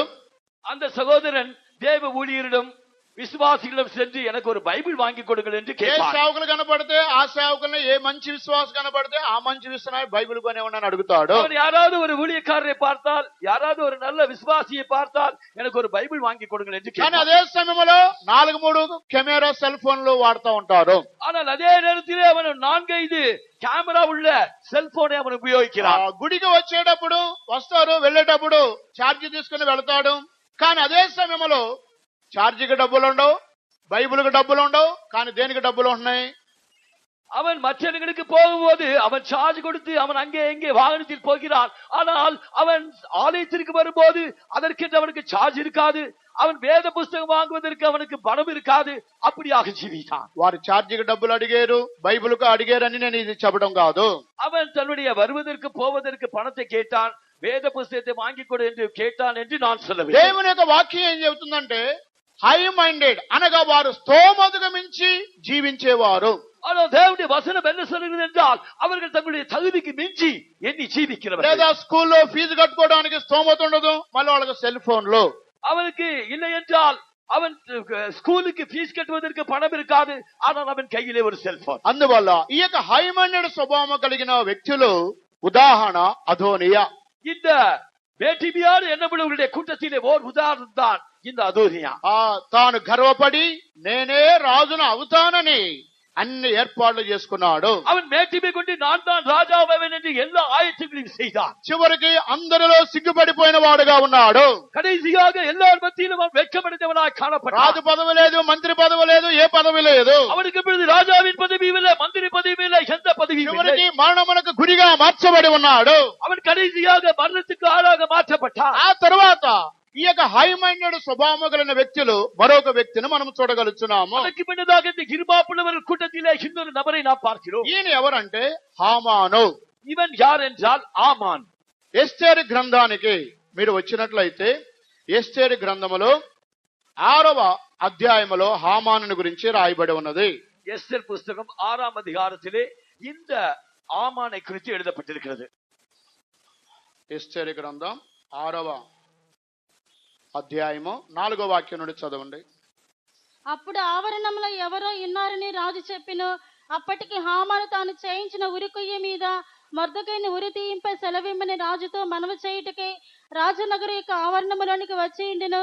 రాజసేవకులు ఏలినవాడా, చిత్తగించుము, హామాను ఆవరణంలో నిలువబడి ఉన్నాడని రాజుతో చెప్పగా రాజు అతని రానియుడిని సెలవిచ్చినందున హామాను లోపలికి వచ్చెను. రాజు గణపరచను అపేక్షించు వానికి ఏమి చేయవలనని రాజు అతన్ని అడుగగా హామాను నన్ను గాక మరి ఎవరిని రాజు గణపరచన నపేక్షించునని తనలో తాను అనుకుని రాజుతో ఆ, ఇట్లనెను. దేవునికి స్తోత్రం కలగాక. దేవునికి స్తోత్రం ఉండాలి. ఇక్కడ అహష్వరోజు రాజు ఆయన హామానుని పిలిపించి ఈ విధంగా ఆయన మాట్లాడుచున్నాడు. ஆகாஷவேறு ராஜா ஆமானை அழைத்து அவனிடத்தில் இவ்விடமாக பேசுகிறார். ఒక వ్యక్తి రాజును గణపరిచినట్లయితే రాజును గణపరిచిన వ్యక్తికి మనం ఏమేమి మర్యాదలు చేయాలని హామానుని అడిగాడు. ஒரு மனிதன் ராஜாவை கனபலினால் அவனை கனபணுவதற்காக ராஜா என்னென்ன காரியங்களை செய்ய வேண்டும் என்று கேட்டான். ఆ మనుషుడు ఎవరైనప్పటికీ పర్వాలేదు, ఆ మనుషుడి పేరు రాజు చెప్పలేదు. அந்த మనిదన్ யாரா இருந்தாலும் பரவாயில்லை, அந்த மனிதனுடைய பேரை இந்த ராஜா சொல்லவில்லை. హామానుని పిలిచి అడుగుతున్నాడు, రాజుని ఒక వ్యక్తి గణపరిచినట్లయితే మనం ఆ వ్యక్తికి ఏ ఏ సత్కార్యాలు చేయాలని రాజు సలహా హామానుని అడుగుతున్నాడు. ஆனால் இந்த ஆமானை அழைப்பித்து ராஜா கனமனுகிற மனுஷனுக்கு என்னென்ன காரியங்களை செய்ய வேண்டும் என்று கேட்கிறான். అప్పుడు ఈ హామాను మనసులో ఏమనుకుంటున్నాడు, இப்பொழுது இந்த ஆமான் தன்னுடைய மனதிலே என்ன நினைக்கிறான்? రాజును గణపరిచేది నేను తప్ప ఎవరో లేరు కదా, ఆ ఘనతా సత్కార్యము నాకే కలుగుతుంది కదని మనసులో ఆయన ఉప్పొంగిపోయాడు. அவன் ராஜா கனமனுகிற மனுஷன் என்னை இல்லாமல் வேற யாரா இருக்கக்கூடும், நான் தானே இருப்பேன் என்று சொல்லி அவன் தன்னுடைய மனதிலே மேட்டிமை கொண்டான். అప్పుడు 7వ వాక్యం నుండి చదవండి. கீழே உள்ள வசனங்களை வாசியுங்கள். 7:7 7వ వచనం. రాజు గణపరచని అపేక్షించు వానికి చేయదగినదేమనగా రాజును గణపరచువానికి చేయదగినది ఏమనగా, రాజు ధరించుకున్న రాజవస్త్రములను, ఆ, రాజు యొక్క గుర్రమును, రాజు తన తల మీద ఉంచుకున్న రాజకిరీటమును ఒకటి తీసుకుని రాగా, అప్పుడు రాజు గణపరిచే వ్యక్తికి రాజు యొక్క వస్త్రాలు ఆ వ్యక్తికి తొడిగించాలి. రాజు కూర్చున్నటువంటి గుర్రము, ఆ గుర్రం మీద అతను కూర్చోబెట్టాలి. రాజు ధరించుకున్న తల కిరీటము, రాజకిరీటము ఆ వ్యక్తి తల మీద పెట్టి ఉంచాలి. తర్వాత రాజును ఊరేగించిన విధముగా ఆ వ్యక్తిని ఊరేగించాలి అని ఈ హామాను రాజుకి అన్ని కూడా సలహాలు చెబుతున్నాడు. இங்கே ராஜாவிடம் இந்த ஆமான் ஒரு யோசனை சொல்கிறான். ராஜா கணவனுகிற மனுஷனுக்கு ராஜா உடுத்திக் கொள்கிற வஸ்திரத்தையும், ராஜா ஏறுகிற குதிரையும், ராஜா அணிந்து கொள்ளுகிற தலைமுடியும் அவனுக்கு கொடுக்க வேண்டும். அவனை இவ்விதமாக பவனியாக ஊர்வலம் கொண்டு வர வேண்டும் என்று சொன்னான். ఆ తర్వాత చదవండి. గనులైన రాజు యొక్క అధిపతులలో ఒకడు ఆ వస్త్రమును, ఆ గుర్రమును పట్టుకుని రాజు గణపరచని అపేక్షించు వానికి ఆ వస్త్రమును ధరింపజేసి ఆ గుర్రము మీద అతన్ని ఎక్కించి రాజవీధిలో అతను నడిపించుచు రాజు గణపరచని అపేక్షించు వానికి ఈ ప్రకారంగా చేయ తగినని అతని ముందర చాటింపవలెను. అందుకు రాజు, నీవు చెప్పిన ప్రకారమే శీఘ్రముగా ఆ వస్త్రములను, ఆ గుర్రమును తీసుకుని రాజు గుమ్మమునతో కూర్చుని ఉన్న యూదుడైన మొర్దెకైకి అలాగుననే చేయము, నీవు చెప్పిన దానిలో ఒకటి విడువక అంతయే చేయమని హామానుకు ఆజ్ఞ ఇచ్చెను. హల్లెలూయా. ఇక్కడ రాజు అహష్వరోజు రాజు హామానుకి చెబుతున్నాడు, இங்கே ஆகாஷேரு ராஜா ஆமானுக்கு சொல்கிறார், నీవు చెప్పిన ప్రకారముగా ఏది తప్పిపోకూడదు. நீ சொன்ன பிரகாரம் அவற்றில் ஒன்றிலும் கூட தவறாதபடி செய். నీవు చెప్పిన ప్రకారముగా శీఘ్రముగా నీవు అతనికి చేయాలి. நீ சொன்ன வண்ணமாக அவனுக்கு சீக்கிரமாக செய். అతడు ఎవరో తెలుసా? அவன் யார் தெரியுமா? రాజ గుమ్మములో వాచ్మ్యాన్, గేట్ కీపర్ గా ఉన్నటువంటి యూదుడైన మొర్దెకైని తీసుకుని వచ్చి నీవు రాజవస్త్రాలు ధరింపజేయి. அந்த ராஜாவுடைய அரண்மனை வாசலிலே வாயில் காப்பானா இருக்கிற அந்த మొర్దెకాయి நீ అழைపిத்து அவனுக்கு நீ சொன்னபடி எல்லாம் செய். నీవు అతనిని నా యొక్క గుర్రం మీద ఎక్కించుము. நீ அவனை நான் ஏறுகிற குதிரையிலே ஏறச் செய். నా యొక్క తల కిరీటం అతని తల మీద పెట్టుము. என்னுடைய தலை கிரீடத்தை அவன் மேல் வை. రాజ వీధులలో అతను ఊరేగించము. ராஜ வீதிகளிலே அவனை ஊர்வலமாக கொண்டு செய். రాజు గణపరిచే వ్యక్తికి ఏమేమి చేయాలని అనుకున్నావో అవన్నీ కూడా ఆ గేటు దగ్గర ఉన్నటువంటి యూదుడైన మొర్దెకైకి నీవు చేయము. ராஜா கனமனுகிற மனிதனுக்கு என்னென்ன காரியங்களை நீ செய்ய வேண்டும் என்று சொன்னாயோ அந்த காரியங்களை ராஜா அரண்மனையின் வாசலில் இருக்கிற அந்த మొర్దెకైకి శీఘ్రమాయి పోయి செய். అప్పుడు హామాను యొక్క ముఖము వికారంగా మారిపోయింది. அப்பொழுது ஆமானுடைய முகமோ விகாரமாயிற்று. ఆయన రాజు నన్నే ఘనపరుస్తాడని చాలా ఉత్సాహపడ్డాడు. இந்த ஆமானோ ராஜா என்னைத்தான் கனமண்ண விரும்புவார் என்று அவன் அதிகமாக எதிர்பார்த்தான். ఆయన ఎదురు చూసినది జరగలేదు. அவன் எதிர்நோக்கியது அங்கே நடக்கவில்லை. ఆయన అనుకున్నది జరగలేదు. அவன் எண்ணியது அங்கே நடக்கவில்லை. ఆయన అనుకున్న దానికి అంతగా వ్యతిరేకంగా జరిగింది. அவன் எண்ணியதுக்கு விரோதமாக முழுவதுமாக எதிர்படியாய் மாறிற்று. ఈ హామానుని దేవుడు ఒక స్థానములో ఉంచాడు. இந்த ஆமானை தேவன் ஒரு நிலையிலே வைத்து வைத்தார். ఎస్తేరు గ్రంథం 3వ అధ్యాయం మొదటి వాక్యానికి వచ్చినట్లయితే எஸ்தர் புத்தகம் 3ஆம் அதிகாரம் 1ஆம் வசனத்துக்கு நாம் வருவோம் என்றால், తన యొక్క పీఠము ప్రక్కన తన స్థానము ప్రక్కన అహష్వేరోషు రాజు హామానుకి ఒక సీట్ ఇచ్చాడు. தன்னுடைய இடத்திற்கு பக்கமாகத்தான் இந்த ஆமானுக்கு ஒரு ஆசனத்தை ராஜா உண்டாக்கினார். ఆ స్థానాన్ని కూడా ఆయన మర్చిపోయి తన యొక్క యోగ్యతకు మించినటువంటి ప్రవర్తన ఆయన చేసి ఉన్నాడు. அந்த நிலைக்கும் அவருடைய தகுதிக்கும் மிஞ்சிதான் அவன் அங்கே நினைவு கொண்டான். చదవండి, వాసియంగల్. ఈ సంగతులైన తరువాత రాజైన అహష్వేరోషు హమ్మేదాత కుమారుడును అగాగీయుడునగు హామానును గణపరిచి వాని హెచ్చించి వాని పీఠమును తన దగ్గరున్న అధిపతులందరికంటే ఎత్తుగా నుంచెను. దేవునికి స్తోత్రం కలుగుగాక. దేవునికి స్తోత్రం ఉండాలి. అహష్వేరోషు రాజు తన యొక్క స్థానము ప్రక్కన హామానును ఉంచాడు. இந்த அகாஸ்வேரு ராஜா தன்னுடைய இடத்திற்கு பக்கமாக இவனை உயர்த்தி வைத்தார். అయితే హామాను ఆ స్థానమును కాపాడుకోలేదు. ஆனால் இந்த ஆமானோ அந்த நிலையை அவன் காத்துக் ఆ கொள்ளவில்லை. స్థానములో తృప్తి పడలేదు. அவன் அந்த நிலையிலே திருப்தி கொள்ளவில்லை. దేవుడు నాకు ఈ ఉద్యోగం ఇచ్చాడు, ఇదే చాలని అందులో తృప్తి పడలేదు. தேவனுக்கு ஒரு வேலை கொடுத்தார், இதிலே திருப்தி அடைவான் என்கிற உற்சாகம் இல்லை. అతని యొక్క యోగ్యతకు మించినటువంటి ప్రవర్తన అతడు జీవించాడు. அவனுடைய தகுதிக்கு மிஞ்சி அவன் நடந்து கொண்டான். అందువల్ల చివరికి ఆ యొక్క హామాను రాజును ఘనపరిచేటప్పుడు నన్నే కదా ఘనపరిచేది, నేను తప్ప నన్ను తప్ప రాజు ఎవరిని ఘనపరచడేనని ఆయన మోసపోయి రాజు ఘనపరిచిన వ్యక్తికి ఈ విధంగా సత్కార్యాలు చేయాలని అహష్వేరోషు రాజుకు తెలియపరిచాడు. இவன் ராஜா கனப்படுகிற மனுஷனுக்கு என்ன செய்யப்பட வேண்டும் என்று கேட்டபோது அவன் என்னை தவிர ராஜா யாரை கனப்படுவார் என்று அவன் மேட்டிமை கொண்டு அவன் இன்னென்ன காரியங்களை ராஜா கனப்படுகிற மனுஷனுக்கு செய்ய வேண்டும் என்று சொல்லி இவ்விதமாக அவன் நடந்து கொண்டான். చివరికి ఆయన అనుకున్న దానికి వ్యతిరేకంగా జరిగింది. கடைசியாக அவன் நினைத்ததற்கு எதிர்மாறாக நடந்தது. ఆయన ఎదురు చూసినది ఏమీ జరగలేదు. அவன் எதிர்பார்த்தது அவனுடைய ஜீவித்திலே நடக்கவில்லை. తెలుగులో ఒక సామెత ఉంది, தெலுங்குல ஒரு பழமொழி இருக்குது. పెనమ మీద ఉన్నది పొయ్యిలో పడిపోయి కాలిపోయిందంట. கையில விழுது, அந்த அடுப்பில விழுது, పైన పెంకు దాని சட்டியில விழுது.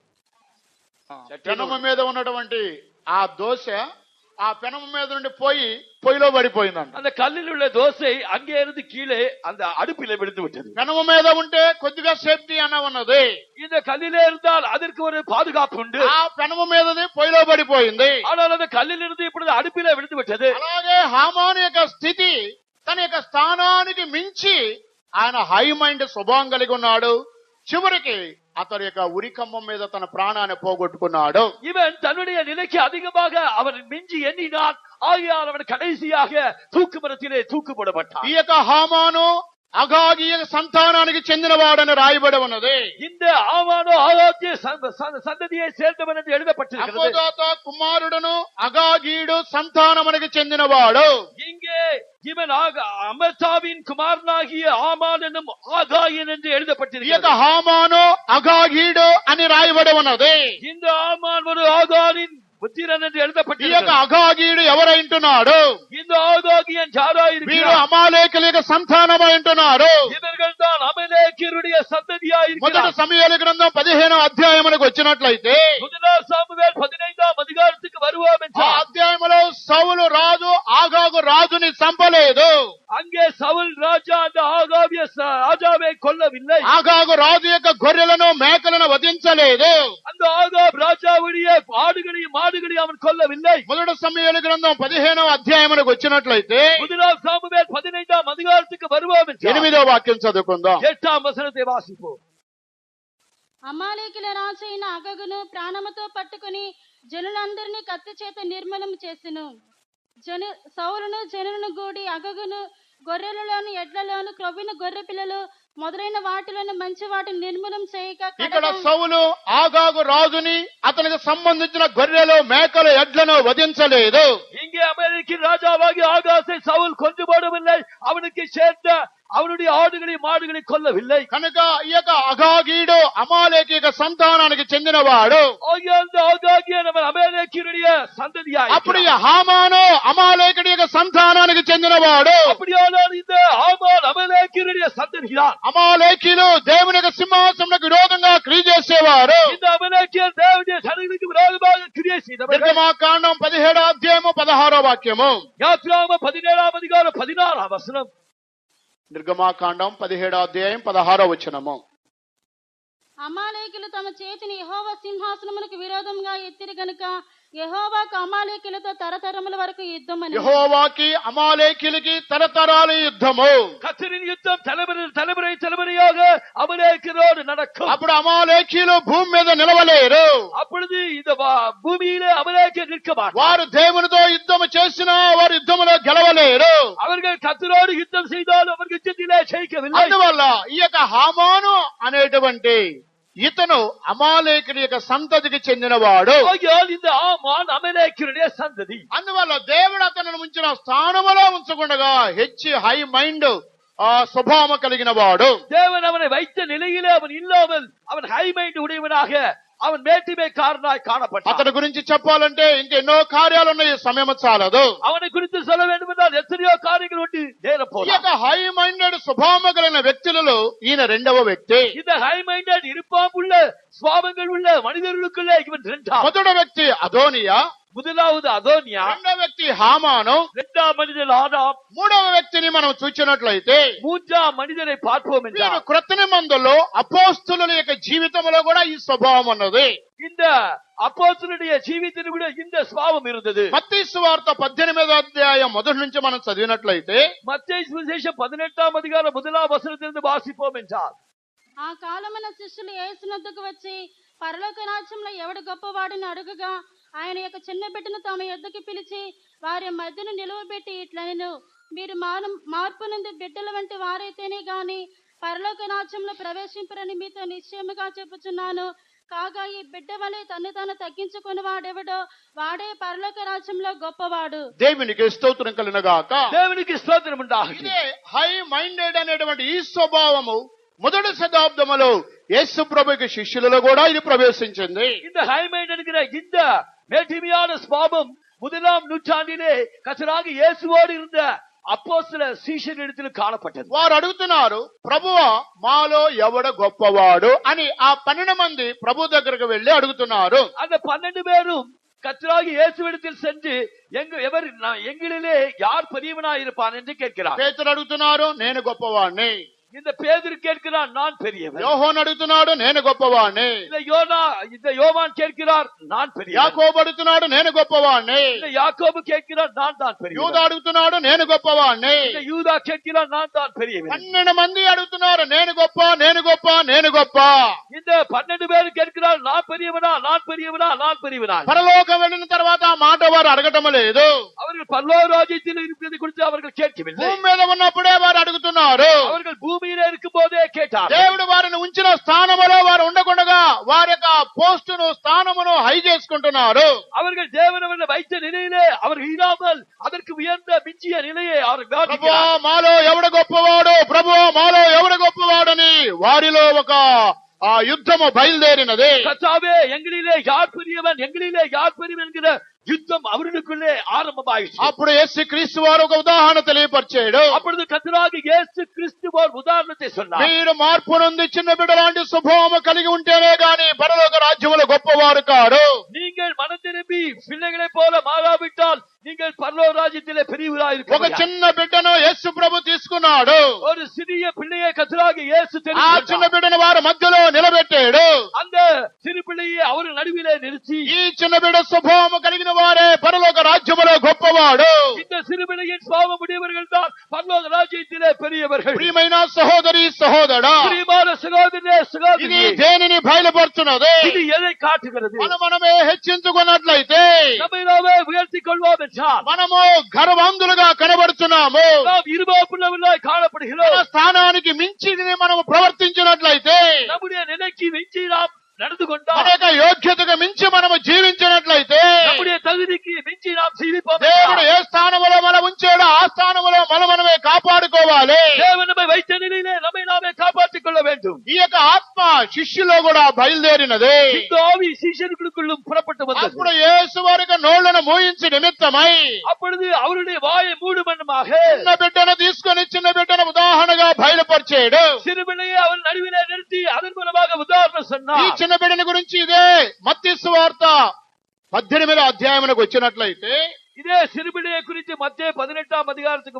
చిన్న బిడ్డ வருவோம். యొక్క స్వభావము తగ్గించుకునేటువంటి ఒక స్వభావము, இந்த சிறுபிள்ளையின் சுபாவமோ தன்னை தாழ்த்திக் கொள்ளுகிற சுபாவம், లేదా ఏమి ఎరిగినటువంటి ఒక అమాయక స్వభావమే ఈ చిన్న బిడ్డలకు ఉంటుంది.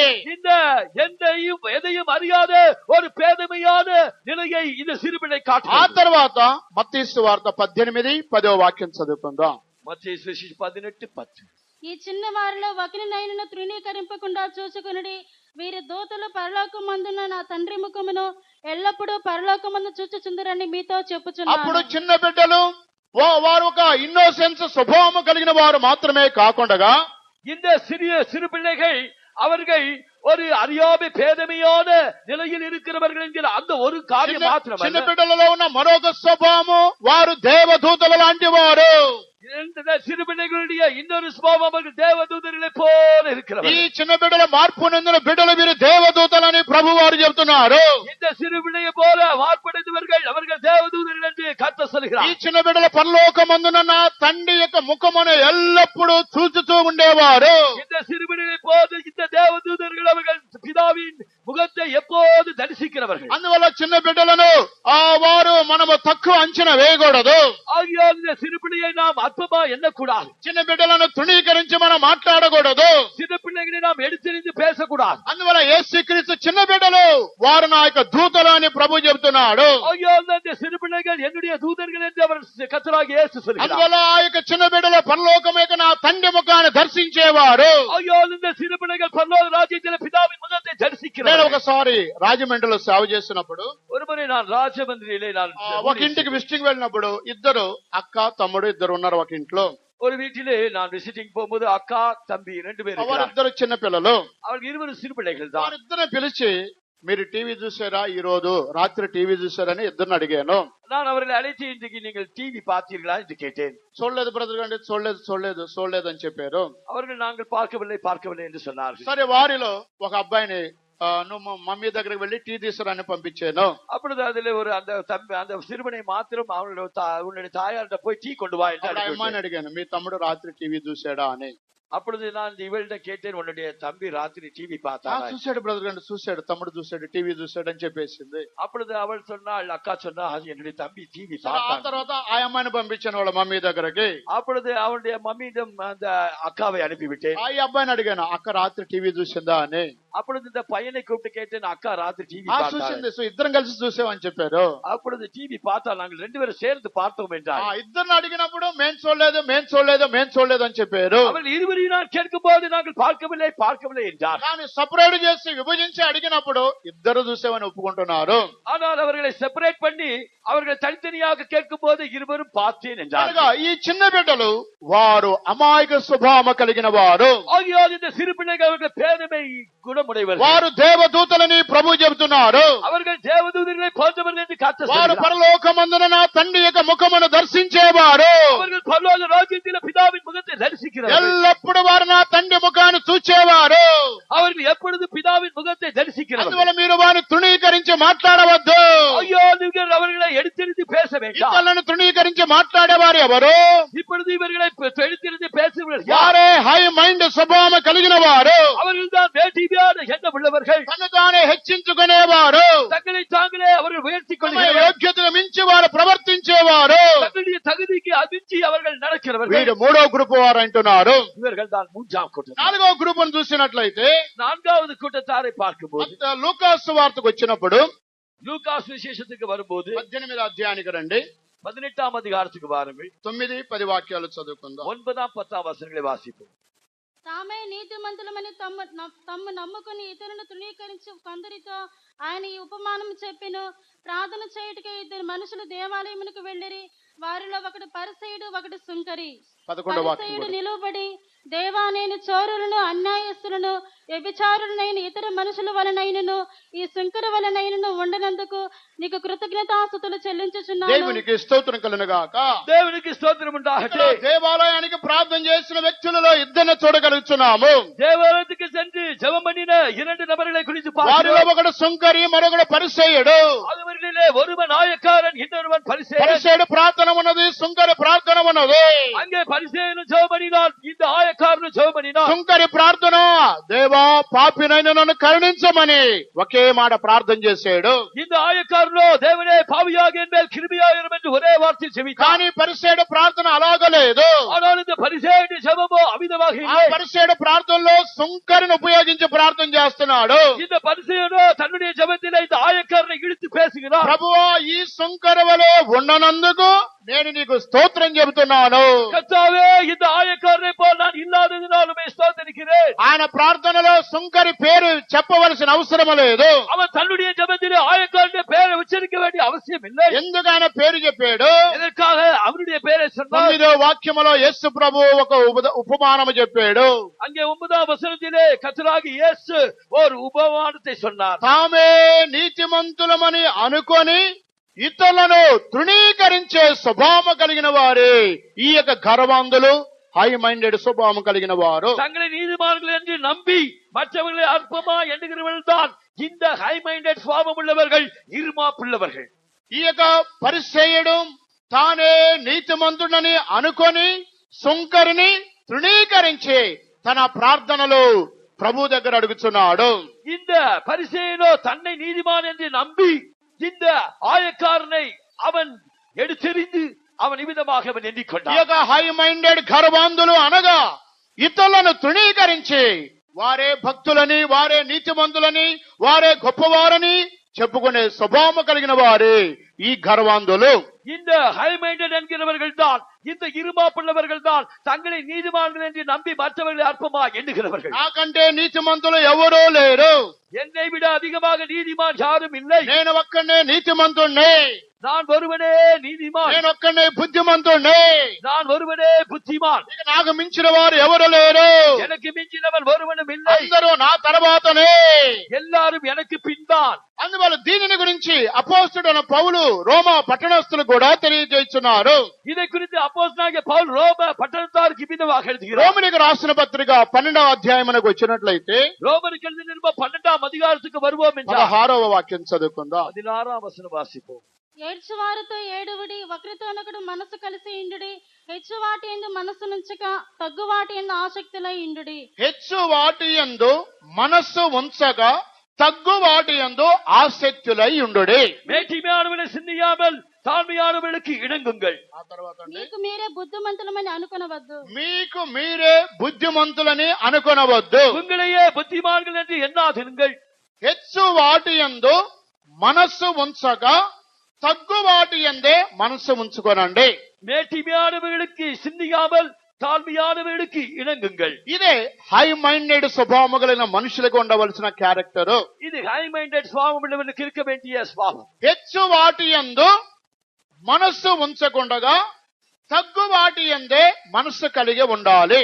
மேட்டிமையானவர்களை சிந்தியாமல் தாழ்மையானவர்களே சிந்திக்க வேண்டும். కనుక మనం మన యొక్క యోగ్యతకి స్తోమతకి మించి మనము జీవించేవారుగా ఉండకూడదు. நம்முடைய நிலைமைக்கும் நம்முடைய தகுதிக்கும் நாம் மிஞ்சி ஜீவிக்கிறவர்களா இருக்கக்கூடாது. దేవుని బిడ్డల స్వభావం ఏమిటంటే హెచ్చు వాటి యందు మనస్సు ఉంచకుండగా తగ్గించుకొని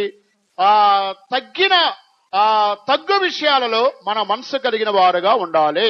மேட்டிமையானவர்களை நாம் சிந்தியாமல் நம்மை தாழ்த்தி தாழ்மையானவர்களை சிந்தித்து இணங்க வேண்டும். మన యొక్క కోరికలు, ఆలోచనలు, మాటలు అన్ని హై లెవెల్లో ఉన్నతమైన స్థితిలో మనం వెళ్ళకూడదు. நம்முடைய எண்ணங்களும் நம்முடைய வாஞ்சிகளும் நம்முடைய ஆசைகளும் அது உன்னதமான காரியங்களையே நினைத்துக் கொண்டிருக்க கூடாது. ఈ రోజులు అనేక మంది వారి యొక్క కుటుంబాలలో, ఉద్యోగాలలో, వారి యొక్క పనులలో హై మైండెడ్ గా వారు ఉన్నతమైన కార్యాలే వెళుతున్నారు కాబట్టి అప్పులు, రోగాలు, సమస్యలు, పలు విధమైన ప్రశ్నలకు వారు బంధింపబడి ఇప్పుడు లాక్కోలేక పీక్కోలేక విడుదల పొందలేక ఎన్నో సతమతం అయిపోతున్నారు. இவ்விதமாக மேட்டிமையான சிந்தை உள்ளவர்களோ இந்நாட்களிலே அவர்கள் கடன்களுக்கு ஆளாகி தங்களுடைய நிலைக்கு மிஞ்சி அவர்கள் நடந்ததினால் அவர்கள் பலவிதமான பிரச்சனைகளுக்குள் சிக்குள்ளார். కనుక మన యొక్క యోగ్యతకు మించి మనము జీవించకూడదు. ஐயா, நம்முடைய தகுதிக்கு மிஞ்சி நாம் ஜீவிக்க கூடாது. దేవుని ఆస్వాదించి నీకు ఉన్నట్లయితే నువ్వు మంచి ఇల్లు కట్టుకో, ఏ ఇబ్బంది లేదు.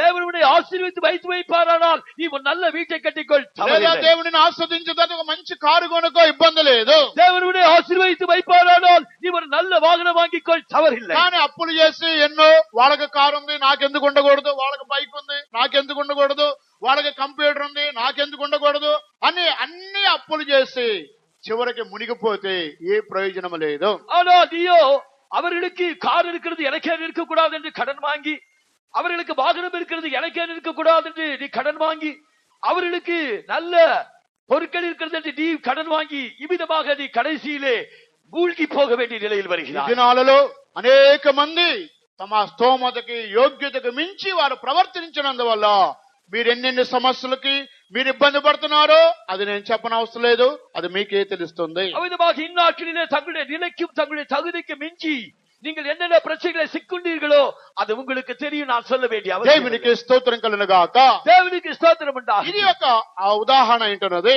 இது ஓர் உதாரணமாக இருக்கிறது. మొట్టమొదటిగా అదోనియా, రెండవది హామాను, మూడవదిగా యేసు ప్రభువుకి శిష్యులు, నాలుగవదిగా ఈ పరిసయ్యుడు, ఐదవ వ్యక్తిని చూసినట్లయితే முதலாவதாக இந்த அதோனியா, இரண்டாவதாக ஆமான், மூன்றாவதாக கர்த்தராகிய இயேசுவுடைய சீஷர்கள், நான்காவதாக இந்த பரிசேயன், ஐந்தாவதாக பார்க்கும்போது ఇదే లూకాసు వార్త 14వ అధ్యాయములో యేసు ప్రభు మరొక ఉపమానమును గురించి అక్కడ తెలియపరిచి ఉన్నాడు. லூக்கா 14ஆம் அதிகாரத்திலே கர்த்தராகிய இயேசு இன்னொரு உவமையை சொல்லுகிறார். 7వ వాక్యం నుండి చదువుకుందాం. 7ஆம் వచనத்திலிருந்து వాసిపోం. పిలువబడిన వారు భోజన పంక్తిని ఆగ్రపీఠమును ఏర్పరచుకున్నట్టు చూచి ఆయన వారితో ఈ ఉపమానము చెప్పెను.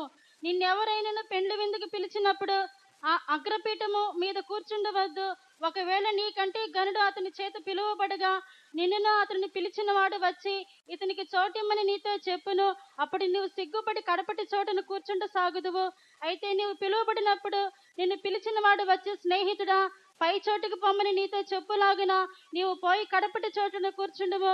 అప్పుడు నీతో కూడా కూర్చుండు వారందరి ఎదుట నీకు ఘనత కలుగును. తను తాను హెచ్చించుకున్న ప్రతి వాడును తగ్గింపబడును, తను తాను తగ్గించుకుని వాడు హెచ్చింపబడును చెప్పాను. ఇక్కడ యేసు ప్రభు చెప్పిన ఉపమానములో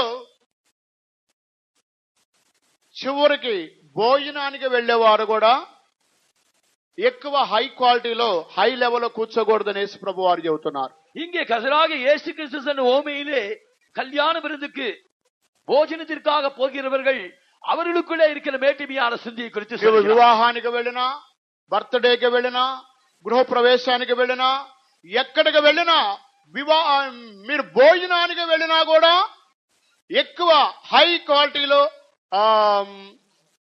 హై లెవెల్లో కుర్చీలలో మీరు కూర్చోవద్దని కూడా, అగ్రపీఠముల మీద కూర్చోవద్దని యేసు ప్రభు వారు చెబుతున్నారు. இங்கே கல்யாணத்துக்காவது, பிறந்த நாளுக்காவது, இல்லாவிட்டால் புதுமனை புகுவிழாவிற்காவது போகும்போது இவ்விதமாக பந்தியிலே உயர்ந்த இடத்திலே இருக்கக்கூடாது என்று அவர் சொல்கிறார். ఈ కుర్చీ, ఈ డైనింగ్ టేబుల్, ఇదంతా కూడా, ఈ హాట్ బాక్స్, ఈ ట్రే, ఇదంతా కూడా నాకే అని మనం తొందరపడి ఆ సీట్లో కూర్చోకూడదు. அவ்விதமாக இந்த உயர்ந்த மேசையும் அதில் உள்ள நாற்காலியும் அங்கே மேஜையில் உள்ள ஆகாரங்களிலே ஹாட் பாக்ஸும் அந்த ஆயத்தங்கள் எல்லாம் எனக்கு உரியது என்று எண்ணி நீ அங்கே இருக்கக்கூடாது. నిన్ను ఏ వ్యక్తి అయితే ఆ విందుకు పిలిచాడో అదే వ్యక్తి నీకంటే ఘనమైన మరొక వ్యక్తిని కూడా అతడు ఆ విందుకు పిలిచాడు. ஒருவேளை இந்த கல்யாண விருந்துக்கு உன்னை யார் அழைத்தானோ அவன் உன்னை விட கனம் பொருந்திய வேறொருவனை அழைத்திருக்க கூடும். అప్పుడు ఆ ఘనమైన వ్యక్తి వచ్చినప్పుడు ఆ ఘనమైన వ్యక్తిని నిన్నును పిలిచిన ఆ విందు యజమాడు ఏమంటున్నాడంటే, సహోదరా ప్లీజ్ గెట్ అప్, నీవు లేచి కిందికి వెళ్ళి సాఫ్ మీద కూర్చో అని చెబుతున్నాడు. அவ்விதமாக இந்த கனமுள்ளவனையும் இந்த வந்து விருந்துக்கு வந்திருந்தவனை அழைத்தவன் அவன் என்ன சொல்வான் என்றால், சிநேகிதனே, நீ எழுந்திருந்து இந்த கணவனுக்கு இடம் கொடு, நீ போய் அந்த பாயில் ఉడ్కారు என்று சொல்வான். ఈ యొక్క టేబుల్, ఈ కుర్చీ, ఇది బ్రదర్ విన్సెంట్ గారికి నేను పిలిచా, ఇది ఆయనకి ఈ సీటు, నీ వెళ్ళి ఆ సహ మీద కూర్చొని నిన్ను విందుకు పిలిచిన వాడు నీతో చెప్పినప్పుడు అప్పుడు నువ్వు సిగ్గుపడతావా? నీకు ఘనం కలుగుతుందా? ஒருவேளை உன்னை விருந்துக்கு அழைத்தவன் இந்த மேஜையும் இந்த நாற்காலியும் இந்த வின்சென்ட் என்கிறவருக்காக ஆயத்தமாக்கிறது, நீ போய் அந்த பாயில உட்கார் என்று உன்னை அழைத்தவன் சொல்லும் பொழுது உனக்கு அப்பொழுது கனம் உண்டாகுமா? உனக்கு வெட்கம் உண்டாகுமா? అదే సమయంలో అతడు నిన్ను ఘనహీనపరచక మునిపే నీవు వచ్చి నిన్ను తగ్గించుకొని ఆ శాప మీద కూర్చున్నట్లయితే ఆ విందుకు పిలిచిన వాడు వచ్చి ఒకవేళ నీకు వేరే సీటు సిద్ధపరిచినట్లయితే నిన్ను అందరి ముందు ఘనపరిచి, బ్రదర్ వచ్చి ఈ టేబుల్ మీద కూర్చోండి, ఇక ఈ డైనింగ్ హాల్ భోంచండి అని అందరి ముందు నిన్ను గణపరుస్తాడు. அவ்விதமாக நீயோ உன்னை தாழ்த்தி கொண்டு நீ கீழே போய் தாழ்ந்த இடத்திலே உட்கார்வையானால் உன்னை அழைத்தவன் உனக்காக நான் ஒரு கனமான இடத்தை ஆயத்தமா இருக்கிறேன் வாரும் என்று எல்லாரும் முன்பாக உன்னை அழைத்து உன்னை கனப்படுத்தும் போது உனக்கு எல்லார் மத்தியிலும் புகழ்ச்சி உண்டா? అప్పుడు దీనిని బట్టి నీవు నేను ఏమని గ్రహించాలి? அப்படியானால் இதை கொண்டு நீயும் நானும் என்னதை புரிந்து கொள்ள வேண்டும்? ఒక భోజనము విషయములోనే నిన్ను నీవే తగ్గించుకొని కూర్చోవాలి, హెచ్చించుకోకూడదని యేసు ప్రభు ఈ ఉపమానములు చెబితే, భోజన విషయములోనే మనం ఎంతో తగ్గించుకోవాలి ఉండాలని ప్రభు చెబుతున్నాడు. இந்த ஆகார விஷயத்திலே கர்த்தராகிய இயேசு நாம் எவ்விதமாக நம்மை தாழ்த்தி கொண்டிருக்க வேண்டும் என்று அவர் நம்மை வலியுறுத்துகிறார். భోజనానికి వెళ్ళి వెంటనే కుర్చీలో కూర్చోకూడదు, మిమ్మల్ని మీరు తగ్గించుకోవాలని యేసు ప్రభు ఈ ఉదాహరణ ఇంత గొప్పగా చెప్పినట్లయితే, మిగిలిన కార్యాలలో మనము కారులోను, ఉద్యోగాలను, గృహాలలోను, స్థలాలలోను ఎన్నో విధాలుగా అప్పులు చేసి ఎన్నో బాధలు పడితే అది ఎంత అప్పుడు ఘనహీనముగా ఉంటుంది. ఒకసారి మిమ్మల్ని మీరు ఆలోచించుకోండి. ஒரு விருந்துக்கு போஜனத்திற்காக செல்கிற காரியத்திலே நம்மை தாழ்த்திக் கொள்ள வேண்டும் என்று கர்த்தராகிய இயேசு வலியுறுத்தினால், நாம் வாகனம் வாங்குவதிலும் வீடு வாங்குவதிலும் பொருட்கள் வாங்குவதிலும் நாம் எவ்விதமாக நம்மை தாழ்த்திக் கொண்டு நம்முடைய நிலைக்குள்ளாக இருக்க வேண்டும் என்பது దయచేసి ఎవరు తప్పుగా అర్థం చేసుకోవద్దు. దయచేసి யாரும் தவறாக புரிந்து கொள்ள నేను வேண்டாம். ఈ స్థలానికి వచ్చిన తర్వాత ఎన్నో సమస్యలు నేను మన విశ్వాసుల మధ్యలో విని ఉన్నాను. நான் இந்த இடத்திற்கு ஊழியத்துக்கு வந்த பின்பு நம்முடைய விசுவாசிகளின் மத்தியிலே எத்தனையோ விதமான பிரச்சனைகளை நான் ఈ கேட்டிருக்கிறேன். 3 సంవత్సరాలలో సహోదరుల మధ్య, సహోదరుల మధ్య ఎన్నో ప్రశ్నలు నా దగ్గరకు వచ్చినవి. இந்த 3 வருடங்களிலே சகோதரிகள் மத்தியிலிருந்து, இந்த சகோதரர்கள் நடுவிலிருந்து எத்தனையோ பிரச்சனைகள் என்னிடத்தில் வந்தது. వారు ఒకరికొకరు డబ్బులు ఇచ్చుకున్నప్పుడు వారు మాతో సేవకులతో ఏమి చెప్పలేదు. அவர்கள் ஒருவருக்கொருவர் பணம் கொடுத்து கொண்ட போது ஊழியர் யாருக்கும் சொல்லவில்லை. ఒక సహోదరుడు ఇంకో సహోదరుకు డబ్బులు ఇచ్చినప్పుడు, ஒரு சகோதரர் இன்னொரு சகோதரருக்கு பணம் கொடுக்கும் ఆ போது డబ్బులు ఇచ్చిన వ్యక్తి, డబ్బులు తీసుకున్న వ్యక్తి వారిద్దరూ సేవకులకు చెప్పలేదు. அந்த பணத்தை கொடுத்தவர், பணத்தை வாங்கினவர் இருவரும் தேவனுடைய ஊழியருக்கு అలాగే சொல்லவில்லை. డబ్బులు ఇచ్చిన సహోదరి, డబ్బులు తీసుకున్న సహోదరి సేవకులకు ఎవరికి చెప్పలేదు. அதே போல இந்த பணம் கொடுத்த சகோதரி, பணம் வாங்கின சகோதரி இருவரும் ஊழியருக்கு சொல்லவில்லை. ఆ డబ్బులు రూపాయి, 100 రూపాయలు, 200 కాదు. அந்த பணமோ ஏதோ ரூபாயோ 100 ரூபாயோ 1000 ரூபாயோ அல்ல. 2 లక్షలు, 3 లక్షలు, 4 లక్షలు, 5 లక్షలు, 10 లక్షల వరకు. அது 2 லட்சம், 3 லட்சம், 5 லட்சம், 10 லட்சம். వాళ్ళిద్దరికి తీసుకున్నప్పుడు, ఇచ్చినప్పుడు వారు ఏ సేవకులను సంప్రదించలేదు. అయితే వాళ్ళిద్దరికి సమస్య వచ్చిన తర్వాత అప్పుడు మా దగ్గరకు పరిగెత్తుకుని వస్తున్నారు. அவர்கள் இருவரும் பணத்தை கொடுத்து வாங்கி கொண்ட போது அவர்கள் ஊழியருக்கு சொல்லவில்லை. ஆனால் அவர்கள் மத்தியிலே பிரச்சனையாக மாறும்போது அவர்கள் என்னிடத்தில் வந்தார். ఒక సిస్టర్ వచ్చి చెబుతుంది, బ్రదర్ ఆమె వ్యాపారం చేస్తానంటే నేను 5 లక్షలు ఇచ్చానండి అంటుంది.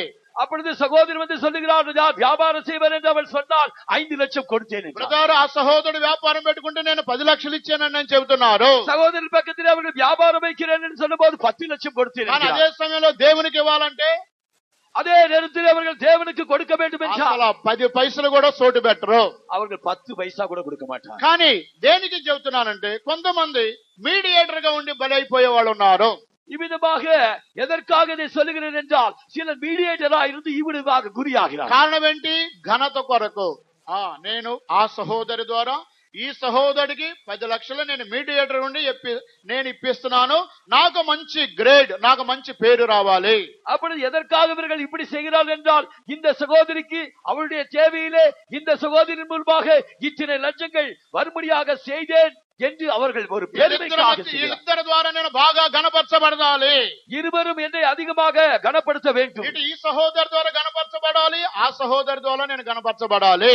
இந்த சகோதரின் மூலமாக நான் கனப்படுத்தப்பட வேண்டும், அந்த சகோதரியும் என்னை கனம் பண்ண வேண்டும். ఇటు ఈ బ్రదర్ ద్వారా ఆ బ్రదర్ ఇద్దరి ద్వారా నేను గణపరచబడాలి. இப்படி இந்த సహోదరன் அந்த సహోదరன் மூலம் இருவரின் மூலமாக நான் கனமாக ఆ வேண்டும். ఇద్దరు కలిపి తన గోతిలో దించేస్తున్నారు. அவர்கள் இருவரும் சேர்ந்து உன்னை குழியிலே போடுகிறார். ప్రియమైన దేవుని బిడ్డలారా, దేనికి చెబుతున్నాను? பிரியமான தேவனுடைய பிள்ளைகளே, எதற்காக நான் இதை சொல்கிறேன்? హై మైండెడ్ స్వభావం కలిగిన వారు, அவர்கள் மேட்டியமான சுபாவம் உள்ளவர்கள், తమ యోగ్యతకు మించి వారు ప్రవర్తించేవారు. தங்களுடைய தகுதிக்கு மிஞ்சி அவர்கள் நடந்து கொள்கிறார்கள். ఒకరిద్దరిని నేను అడిగాను, ఒకరిని ఇద్దరిని నేను ఈ విధంగా అడిగాను. இருவரை நான் கேட்டேன். అతనికి 10 లక్షలు ఇచ్చావు, అతనికి ఏముందని ఇచ్చావు? அவருக்கு 10 லட்சம் கொடுத்தீர்களே, அவருக்கு என்ன இருக்கிறது என்று கொடுத்தீர்கள். అతనికి ఉద్యోగం ఉందని సూచించావా, వ్యాపారం ఉందని సూచించావా? அவருக்கு வேலை இருக்கிறது என்று பார்த்து கொடுத்தாயா, இல்லை என்றால் அவருக்கு வியாபாரம் இருக்கிறது என்று பார்த்து. దయచేసి ఇక మీద బ్రదర్స్ అయినా సిస్టర్స్ అయినా ఇటువంటి కేసులు కలిగిన వారు దయచేసి మా దగ్గరకు రావద్దు. இவ்விதமாக சகோதரரானாலும் சகோதரிகளாலும் இப்படிப்பட்ட பிரச்சனைகள் உள்ளவர்கள் தயவுசெய்து మీ తిప్పలు మీరు పడండి, ఆ అందులో సేవకులను మేము ఇన్వాల్వ్. உங்களுடைய பிரச்சனைகளை நீங்களே சிக்கிக் கொள்ளுங்கள், அதிலே ஊழியர்களை பிணைக்க வேண்டாம். ఉపవాస ప్రార్థనకు వచ్చినప్పుడు, ఆరాధనకు వచ్చినప్పుడు అటువంటి సమస్యలు ప్రార్థన చేయమని కూడా మీరు చెప్పొద్దు. இவ்விதமாக உபவாச ஜெபத்துக்கு வரும்போது, ஆராதனைக்கு வரும்போது இப்படிப்பட்ட பிரச்சனைகளுக்காக ஜெபம் பண்ணுங்கள் என்று நீ கேட்க అదే வேண்டாம். సమయంలో వారి కుటుంబాల జీవితాన్ని మనం చూసినప్పుడు అంత స్తోమత యోగ్యత వారికి లేదు. ஆனால் அதே விதத்திலே அவருடைய குடும்ப ஜீவித்தை, அவருடைய குடும்ப தகுதியை பார்க்கும் போது அதற்கேற்ற இல்லை వారికి అంత ఉద్యోగము, అంత గొప్ప ఉద్యోగము కూడా లేదు. அவர்களுடைய வேலையோ அவ்வளவு பெரிதான வேலையும் அல்ல. కానీ మధ్యవర్తులుగా ఉండి పేరు కొరకు, ఘనత కొరకు, మంచి పేరు రావాలని అన్ని లక్షలు అప్పులు చేసి చివరికి ప్రార్థన చేయమని మమ్మల్ని అడిగితే మేమేం చేస్తాం? அவ்விதமாக மேட்டிமையான எண்ணம் கொண்டு கனம் வரும் என்று நீங்கள் எதிர்பார்த்து இவ்விதமான பெரிய தொகைக்கு அவர்களை கடன்களாக மாறுவீர்கள் என்றால் அதற்கு கடைசியாக எங்களுக்கு தெரியாத பிரச்சனை கொண்டு வருகிறது. కొంతమంది బయటికి చెప్పుకుంటున్నారు, మా దగ్గరకు వచ్చిన కేసులు కొన్ని, మా దగ్గరకు రాని కేసులు ఇంకెన్నో ఉంటాయి. దీనిని బట్టి என்னிடத்திலே வந்த பிரச்சனைகள் சில, ஆனால் என்னிடத்தில் வராத பிரச்சனைகள் எத்தனையோ இருக்கிறது. ప్రియమైన దేవుని బిడ్డలారా, பிரியமான தேவனுடைய பிள்ளைகளே, దేనికి కార్యాన్ని పలుకుతున్నామంటే దేవుడు వారిని ఉంచినటువంటి స్థానానికి మించి వారు ప్రవర్తించేవారు, వారే గర్వాంధులు, హై మైండెడ్ పీపుల్స్ అని రాయబడి ఉన్నది. தேவன் தங்களை வைத்த நிலைக்கு மிஞ்சி அவர்கள் எண்ணியவர்கள் நடந்து கொண்டவர்கள் ஆகியால் தான் அவர்கள் தான் இருமாப்புள்ளவர்கள் என்று வேதம் சொல்லுகிறது. దేనికి ఈ యొక్క కార్యముల ద్వారా ప్రభు మనతో మాట్లాడుతున్నాడు? இதற்காக இந்த காரியத்தின் மூலமாக தேவன் நம்மோடு பேசுகிறார். ఒక్క భోజన విషయంలోనే యేసు ప్రభు నిన్ను పెండ్లి విందువారు, పెండ్లికి ఎవరైనా నిన్ను విందుకు పిలిచినట్లయితే నీవు వెళ్లి తొందరపడి నిన్ను నీవే హెచ్చించుకొని అగ్రపీఠం చైర్లో డైనింగ్ టేబుల్ దగ్గర నీవు కూర్చోవద్దని ప్రభువే ఖండితంగా చెప్పాడు. இவ்விதமாக இந்த போஜன காரியத்திலேயே நாம் கல்யாண விருந்துக்கு அழைக்கப்பட்டிருக்கும் போது நாம் அவசரப்பட்டு அந்த போஜன பந்தியிலே மேன்மையான இடத்திலே உட்காரக்கூடாது என்று நமக்கு వలియురుతున్నారు. అప్పుడు భోజన విషయంలోనే తగ్గించుకోమని యేసు ప్రభు చెబితే అప్పుడు మన మనుషులు, మనకు జనులు ఎన్నెన్ని కార్యాలలో వారి స్తోమతకు మించి ఇష్టానుసారంగా జీవించేవారు ఉన్నారు. இந்த ஆகார விஷயத்திலேயே நம்மை நாமே தாழ்த்திக் கொள்ள வேண்டும் என்று கர்த்தராகிய இயேசு வலியுறுத்தும் போது நாம் எத்தனை காரியங்களிலே நம்முடைய நிலைக்கு மிஞ்சி காணப்படுகிறோம். కనుక మన స్తోమతకు మించి దేనిలో కూడా మనం ప్రవేశించకూడదు. ஆகையால் நம்முடைய நிலைக்கு மிஞ்சி நாம் எதிலும் பிரவேசிக்க கூடாது. కనుక మన స్తోమతకి తగిన రీతిలో మనం జీవించాలి. ஆகையால் நம்முடைய வருவாய்க்கு தகுந்த விதத்திலே நாம் జీవిக்க வேண்டும். గంజి దాగి తాటాకు గుడిసెలో ఉన్నా ఎవరు వచ్చి మనలను రూపాయి అడగకూడదు. அவ்விதமாக நீங்கள் ஒரு ஓலை குடிசையில் இருந்தாலும் ஒரு ரூபாய் கூட வந்து கேட்க கூடாது. మనము గుడిసెలో ఉండి గంజి దాగినా సరే మనల్ని చేయి చాపి ఎవరు అడగకూడదు. ஆனால் நாம் இந்த குடிசையில இருந்து கஞ்சி குடித்துக் கொண்டிருந்தாலும் நம்மை கடன் கொடுத்தவன் ஒரு ரூபாய் கடன் கொடுத்தவன் கூட வந்து கேட்க கூடாது. అలాగుండాలి గాని అప్పులు చేసుకొని కారులోను, భవనాల్లోను, ఏసీలోను పలు రకాలుగా మనం తిరిగితే ఏం ప్రయోజనం?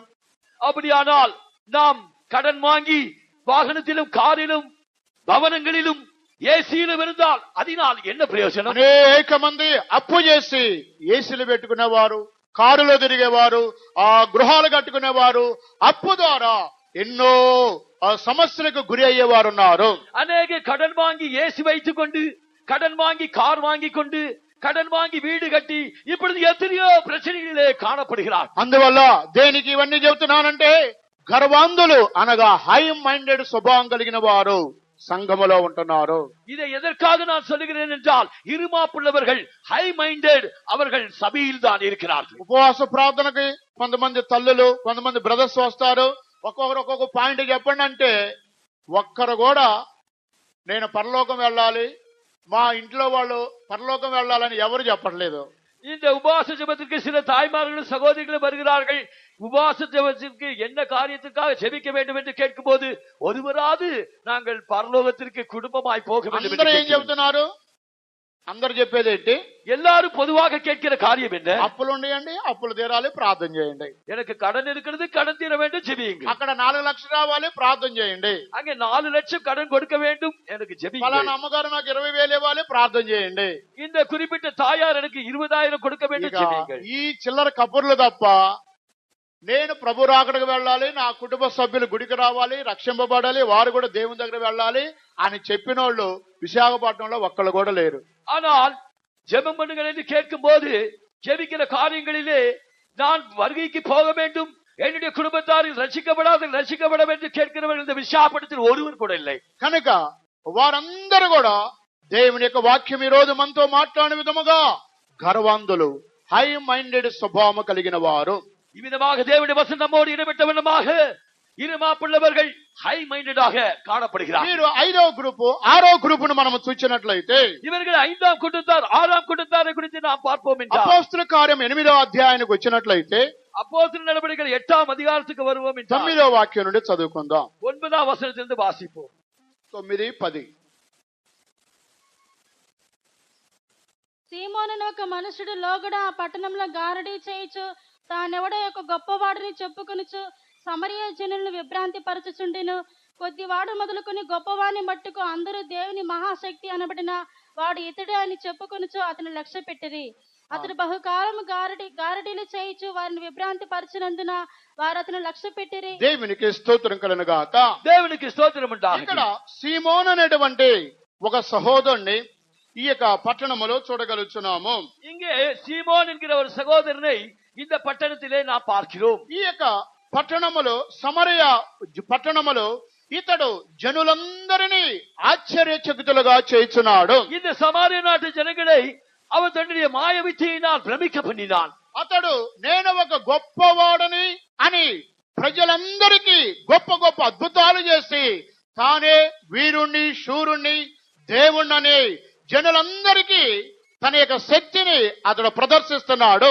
இவன் தன்னை ஒரு பெரியவன் என்று சொல்லி அவன் தன்னுடைய வல்லமையை, தன்னுடைய வித்தைகளை ஜனங்களுக்குள்ளே காண்பித்து அவன் தன்னை வீரன் என்று, சூரன் என்று சொல்லிக் கொண்டான். ప్రజలందరినీ విభ్రాంతి పరుస్తున్నాడు. அவன் ஜனங்கள் எல்லாரும் மத்தியிலும் பரப்பினான். జనులందరూ ఆశ్చర్యపడుతున్నారు. ஜனங்கள் எல்லாரும் பிரமிக்கப்பட்டார். అందరూ కూడా దేవుడు మహాశక్తి అనబడిన వాడు ఇతడే అని ఒక గొప్ప పేరు వచ్చింది. அப்பொழுது எல்லாரும் சேர்ந்து தேவனுடைய வல்லமை ஜீவன் தான் என்று சொல்லும்படியாக விளங்கிற்று. నేను మచిలీపట్నంలో సేవ చేసినప్పుడు, நான் மச்சிலிப்பட்டத்திலே ஊழியம் செய்யும் போது ఇంతకు ముందు ఒకసారి 2 సార్లు మీకు చెప్పుంటాను, అయినా మరలా దాన్ని జ్ఞాపం చేస్తున్నాను. இதற்கு முன்னதாக 2-3 முறை நான் சொல்லியிருக்கிறேன், மறுபடியும் உங்களுக்கு ఒక ஞாபகப்படுத்துகிறேன். యవనస్తుడు చిన్న వ్యాపారం, కొబ్బరి నూనె వ్యాపారం చేసుకుంటాడు. ஒரு இளைஞனோ ஒரு சிறிய வியாபாரம் செய்து கொண்டிருந்தான். అతను ఏం చేశాడంటే, ఫైనాన్స్ లో ముందు ఒక లేడీస్ నడిపే బండి తీసుకున్నాడు. அந்த இளைஞன் பைனான்ஸிலே ஒரு வண்டி எடுத்துக்கொண்டான். ఆ బండి తన భార్యకి ఇచ్చి, తన భార్య ఆదివారం ఆరాధనకి ఆ బండి మీద వచ్చింది ఆరాధనకి. இந்த இளைஞன் தன்னுடைய மனைவிக்கு அந்த வண்டியை கொடுத்தான். அந்த லேடிஸ் வெஹிக்கிள் இந்த ஒரு ஞாயிற்றுக்கிழமை ஆராதனைக்கு அவனுடைய மனைவி வந்தாள். మళ్ళీ 2-3 వారాల తర్వాత టీవీఎస్ విక్టర్ పెద్ద బండి, ఏనుగు అంత పొడవు ఉండిద్ది, 6 అడుగులు పొడవు ఉండిద్ది, ఆ బండి తీసుకొని అతను ఆరాధనకు వచ్చాడు. அதற்கு பின்னதாக அடுத்த வாரத்திலே அவன் ஒரு 6 அடி நீளமுள்ள ஒரு வாகனத்தை, டிவிஎஸ் வாகனத்தை அவன் வாங்கி அடுத்த வார ஆராதனைக்கு அவன் வந்தான். ఇద్దరు చెరోక బండి మీద భార్యాభర్తలు మంచి అఫీషియల్ గా టీవీగా ఆరాధనకు వస్తున్నారు. அவர்கள் இருவரும் கணவனும் மனைவியும் அவர்கள் ஆராதனைக்கு நன்றாக ஆடம்பரமாக அவர்கள் ஆராதனைக்கு வருகிறார். వాళ్ళ స్తోమత ఏంటి? ஆனால் அவருடைய வசதி என்ன? ఇల్లు చిన్న పూరి గుడిస, వాళ్ళు చేసిన వ్యాపారం కొబ్బరి నూనె, అల్యూమినియం ఆ క్యారేజీలు, చిన్న వ్యాపారం. இவர்கள் இருப்பதோ ஒரு சிறிய ஓலை குடிசை. அவர்கள் செய்யும் வியாபாரமோ சில எண்ணெய் விற்பது. ஆனால் அவர்களுடைய ఆడంబరమో ఇవిధమైనది. అప్పుడు ఆరాధనకి భార్యాభర్తలు ఇద్దరు సీల్ బండు, రెండు కొత్త బళ్ళు వేసుకుని వస్తుంటే ఎంప్లాయీస్ ఉద్యోగస్తులు అందరూ ఆశ్చర్యపోతున్నారు. వాళ్ళం సైకిల్ మీద వస్తున్నారు. இந்த இருவர்களும் வருவதை பார்த்து, அவர்கள் வாகனத்தில் கணவன் மனைவி வருவதை பார்த்து அங்கே இருக்கிற மற்ற வேலையில் இருக்கிறவர்கள் பார்த்து ஆச்சரியப்பட்டார். కాలేజీలో పనిచేసేవారు, కలెక్టర్ ఆఫీస్ లో పనిచేసేవాళ్ళు, కోర్టులో పనిచేసేవాళ్ళు, పోలీస్ స్టేషన్ లో పనిచేసే ఎంప్లాయీస్ అందరూ సైకిల్ తొక్కుంటా గుడికి వస్తున్నారు. ஆனால் அங்கே இருக்கிற விசுவாசிகளிலே காலேஜிலே வேலை செய்கிறவர்கள், கோர்ட்டிலே வேலை செய்கிறவர்கள், போலீஸ் ஸ்டேஷனிலே வேலை செய்கிறவர்கள், இவ்விதமாக வேலையில் இருக்கிறவர்கள் அவர்கள் சாதாரண சைக்கிள் கொண்டுதான் வருகிறார். చిన్న వ్యాపారం చేసుకునే భార్యాభర్తలు ఎలాగ వస్తున్నారు? మంచి అటాసంగా రెండు వాహనాల మీద వస్తున్నారు. ஆனால் சிறிய வியாபாரம் என்று வைத்துக் கொண்ட இந்த கணவன் மனைவி எவ்விதமாக வருகிறார்கள்? ஆடம்பரமான வாகனத்தில் வருகிறார். ప్రార్థన చేయడానికి రెండు బళ్ళు నా దగ్గరకు వచ్చినవి. அந்த ஜெபம் பண்ணுவதற்காக அந்த ரெண்டு வண்டிகள் இடத்தில் வந்தது. సరే, ఏదో ప్రార్థన చేయకపోతే వాళ్ళు బాధపడతారు, ప్రార్థన చేస్తున్నాను. ప్రార్థన చేసేటప్పుడు మనసులో తెలుస్తుంది ఇవి 2-3 వారాల్లో వెళ్ళిపోతాయని. ஆனால் அவர் ஜெபம் பண்ணும் போது அவர்கள் எதுவும் கஷ்டப்படக்கூடாது என்று நான் ஒன்று சொல்லாமல் செபித்தேன். நான் செபிக்கும் போதே సమయంలోనే 2-3 వారాలలో ఈ బళ్ళు మరలా ఇవి ఉండేవి కాదు అని తెలిసిపోయింది ఆత్మలో.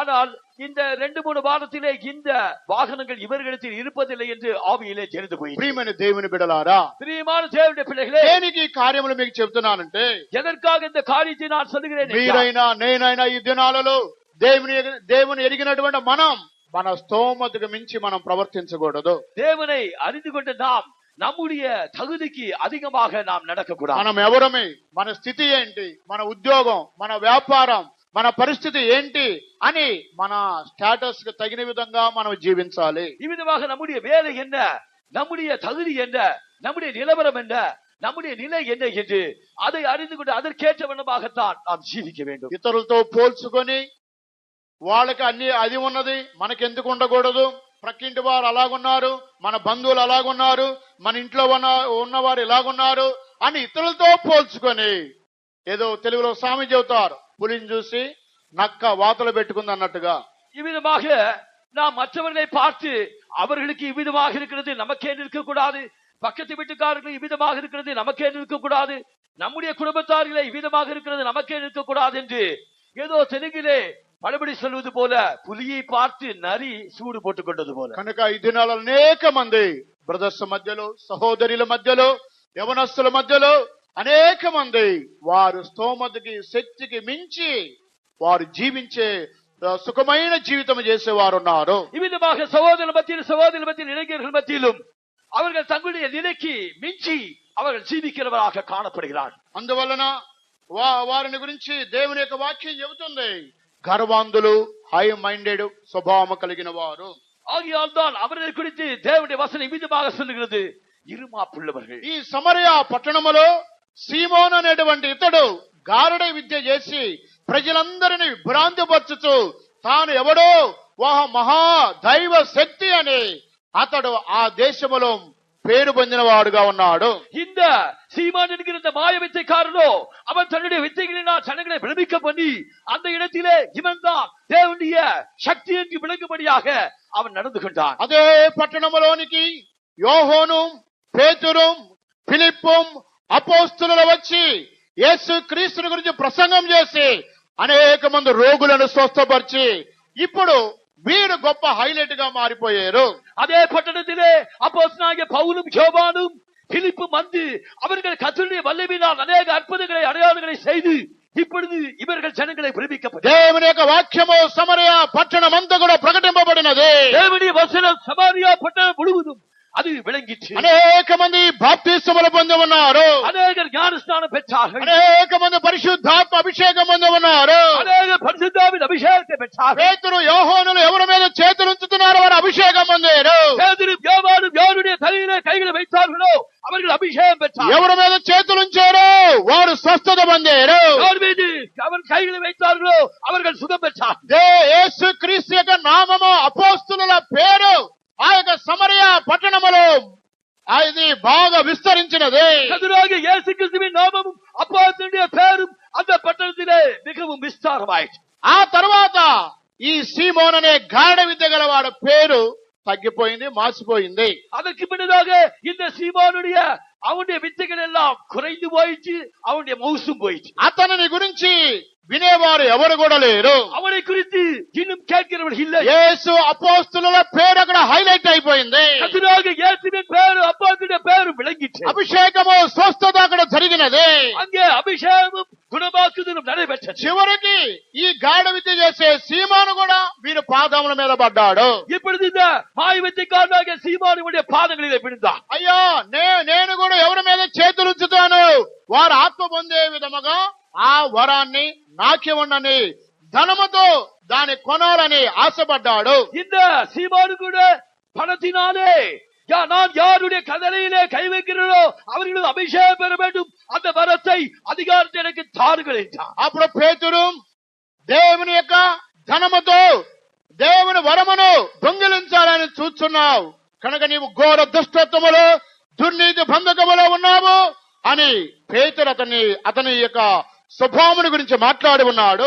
ஐயோ, அவனை பார்த்து பேதுரு, நீ தேவனுடைய வரத்தை பணத்தினாலே சம்பாதிக்கலாம் என்று நினைக்கிறாயோ என்று அவனை கண்டித்தான். దేవుని దగ్గర క్షమాపణ అడుగుము, దేవుడిని క్షమిస్తాడని చెప్పాడు.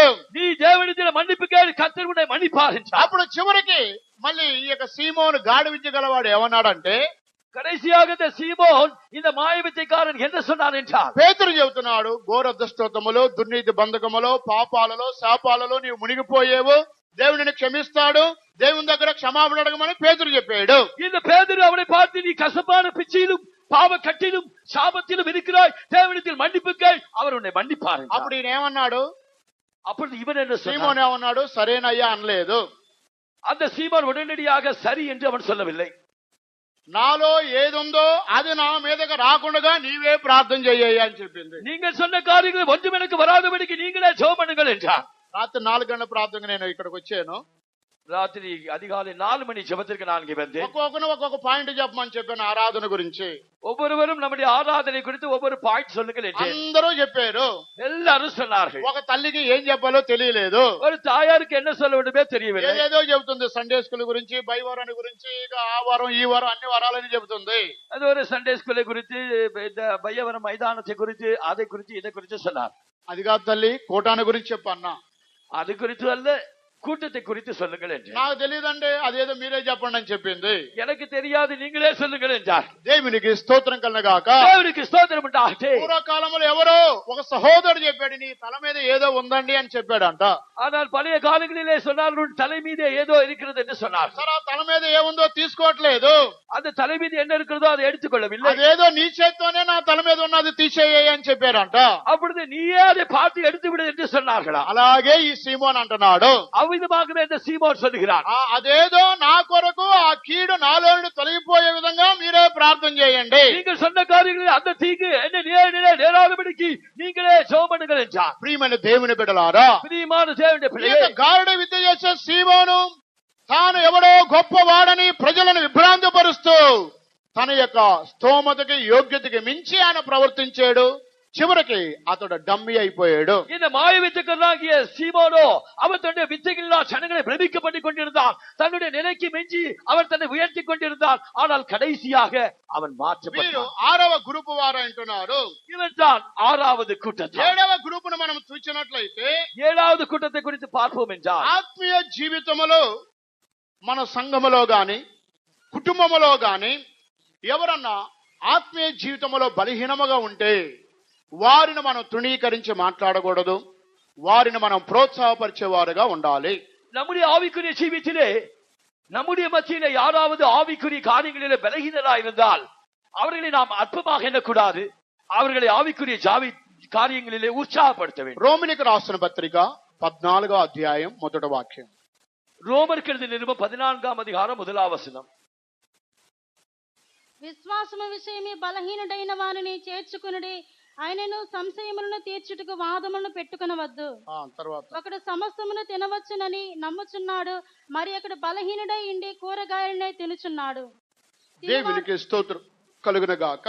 దేవునికి స్తోత్రం ఉండాగట్టు. ఇక్కడ విశ్వాసము విషయమై బలహీనుడైన వానిని చేర్చుకొనుడి, ఆయనను సంశయములను తీర్చుటకు వాదములను పెట్టుకొనవద్దు. விசுவாசத்தில் பலவீனங்களை சேர்த்துக் கொள்ளுங்கள், ஆனாலும் உம்முடைய மன எங்களை குற்றமாக தீர்க்காது. ఆత్మీయ జీవితములో ఎవరైనా బలహీనముగా ఉన్నట్లయితే బలముగా ఉన్నటువంటి విశ్వాసులు బలహీనముగా ఉన్న వారిని దూషించకూడదు. இந்த ஆவிக்குரிய விஷயத்திலே விசுவாசத்திலே பலவீனம் உள்ளவர்களை ஆவிக்குரிய பலம் உள்ளவர்கள் அற்பமாயிடக்கூடாது. విశ్వాస విషయములో వారిని బలపరచాలి. அவர்களை விசுவாசத்தின் காரியங்களிலே அவர்களை பலப்படுத்த வேண்டும். నీకు ప్రార్థన చేయడం రాదు, నీకు సాక్ష్యం చెప్పడం రాదు, నీకు విశ్వాసం లేదు, నువ్వు ఎన్ని సంవత్సరాల నుంచి గుడిపోతున్నావు, నువ్వు వేస్ట్ అని వారిని అధైర్యపరిచేటువంటి మాటలు మనం మాట్లాడకూడదు. விதமாக உனக்கு ஜெபம் பண்ண தெரியாது, உனக்கு விசுவாசம் குறைவு, நீ எதற்காக ஆலயத்திற்கு வருகிறாய் என்று அவர்களை அற்பமாய் சொல்லக்கூடாது. నీకు సాక్ష్యం చెప్పడం రాదు, உனக்கு சாட்சி சொல்ல வராது, బైబిల్ చదవడం రాదు, உனக்கு வேதம் வாசிக்க வராது, పాట పాడటం రాదు, உனக்கு பாட்டு பாட ప్రార్థన தெரியாது, చేయడం రాదు, உனக்கு ஜெபம் பண்ண வராது, ఉండడం చేత కాదు, நீ உபவாச ஜெபத்துக்கு வர முடியாது, విశ్వాస జీవితం చేత కాదు உன்னால விசுவாச ஜீவிய முடியாது అని కొంతమంది ఆత్మీయమైనటువంటి విశ్వాసులు ఆత్మలో బలహీనముగా ఉన్నవారిని కించపరచకూడదు.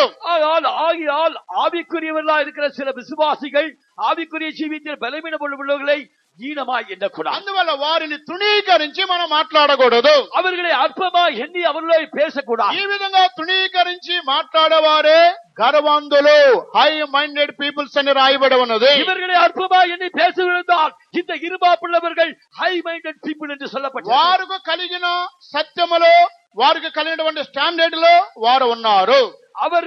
அவர்களுக்கு கொடுக்கப்பட்ட நிலையிலே அவர்களுக்குள்ள ஸ்டாண்டர்டிலே அவர்கள் இருக்கிறார். అప్పుడు నీ స్టాండర్డ్ కలిగిన స్థితిలో నీవు ఉండాలి.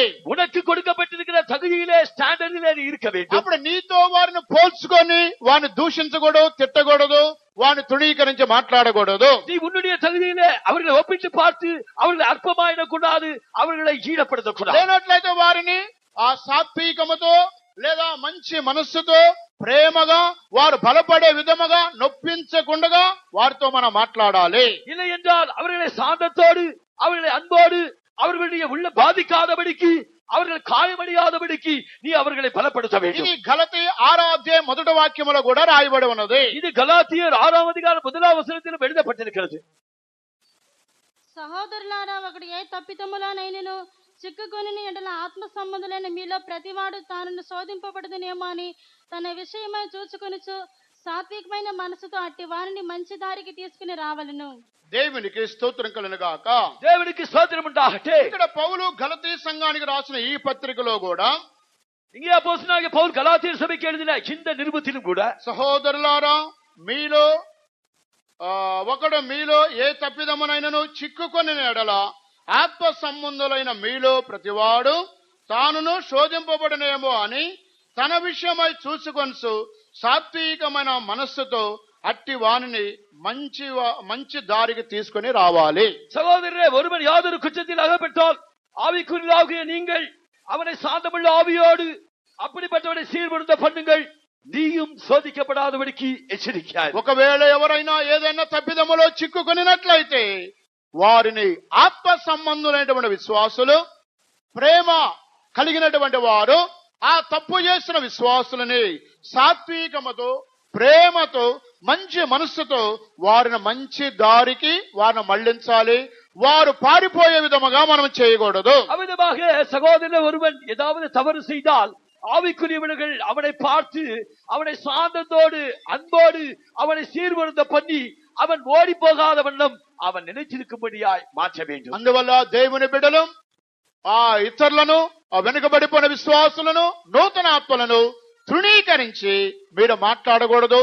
తృణీకరించి మాట్లాడితే ఆ తృణీకరించి మాట్లాడేవారే ఈ గర్వాంధులు, హై మైండెడ్ ప్రజలని రాయబడి ఉన్నది. ஆகையால் விசுவாசிகளாகிய நாம் பலவீனமானவர்களையோ புதிதான விசுவாசிகளையோ இல்லாவிட்டில் பின்மாற்றக்காரர்களையோ அற்பமா எண்ணாமல் அவர்களுக்கு எதிராக நாம் மேட்டிமை கொள்ளாமல், கர்வம் கொள்ளாமல், இருமாப்புள்ளவர்களாய் இராமல், ஹை மைண்டடா இல்லாமல் இருக்க வேண்டும். ఈ గర్వాంధులలో ఈ రెండు స్వభావాలు కలిగిన వారు ఉంటున్నారు. இந்த இருமாப்புள்ளவர்களிலே இந்த ரெண்டு விதமான சுபாவம் உள்ளவர்கள் இருக்கிறார். ఒకటి తమ యోగ్యతకు స్థానానికి మించి వారు జీవించేవారు.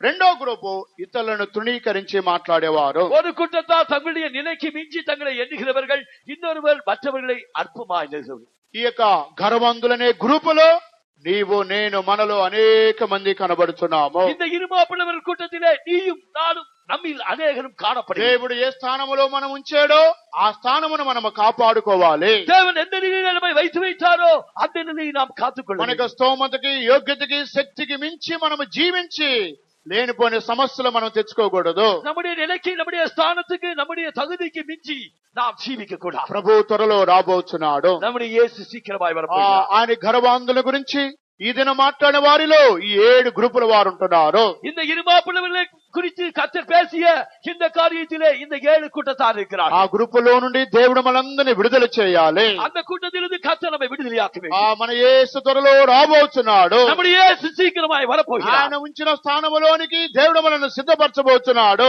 அவர் வைக்க வேண்டிய இடத்திலே தேவன் நம்மை ఆ ஆயத்தமாக்குகிறார். మహిమగల దినమునకు ఆయన మనలందరినీ సిద్ధపరచునుగా. அந்த நன்னாளுக்காக கர்த்தர் நம்மை ஆயத்தமாக்குவாராக. విన్నవాక్యం నీలో ఫలింపజేసి వేగమే సిద్ధపడుము. విన్నవాక్యం నీలో ఫలింపజేసి వేగమే సిద్ధపడుము. ప్రాణోత్పదం సమర్పించుము, ప్రార్థనతో మేల్కొనుము. ప్రాణోత్పదం సమర్పించుము, ప్రార్థనతో మేల్కొనుము. యేసుని రాకడలో,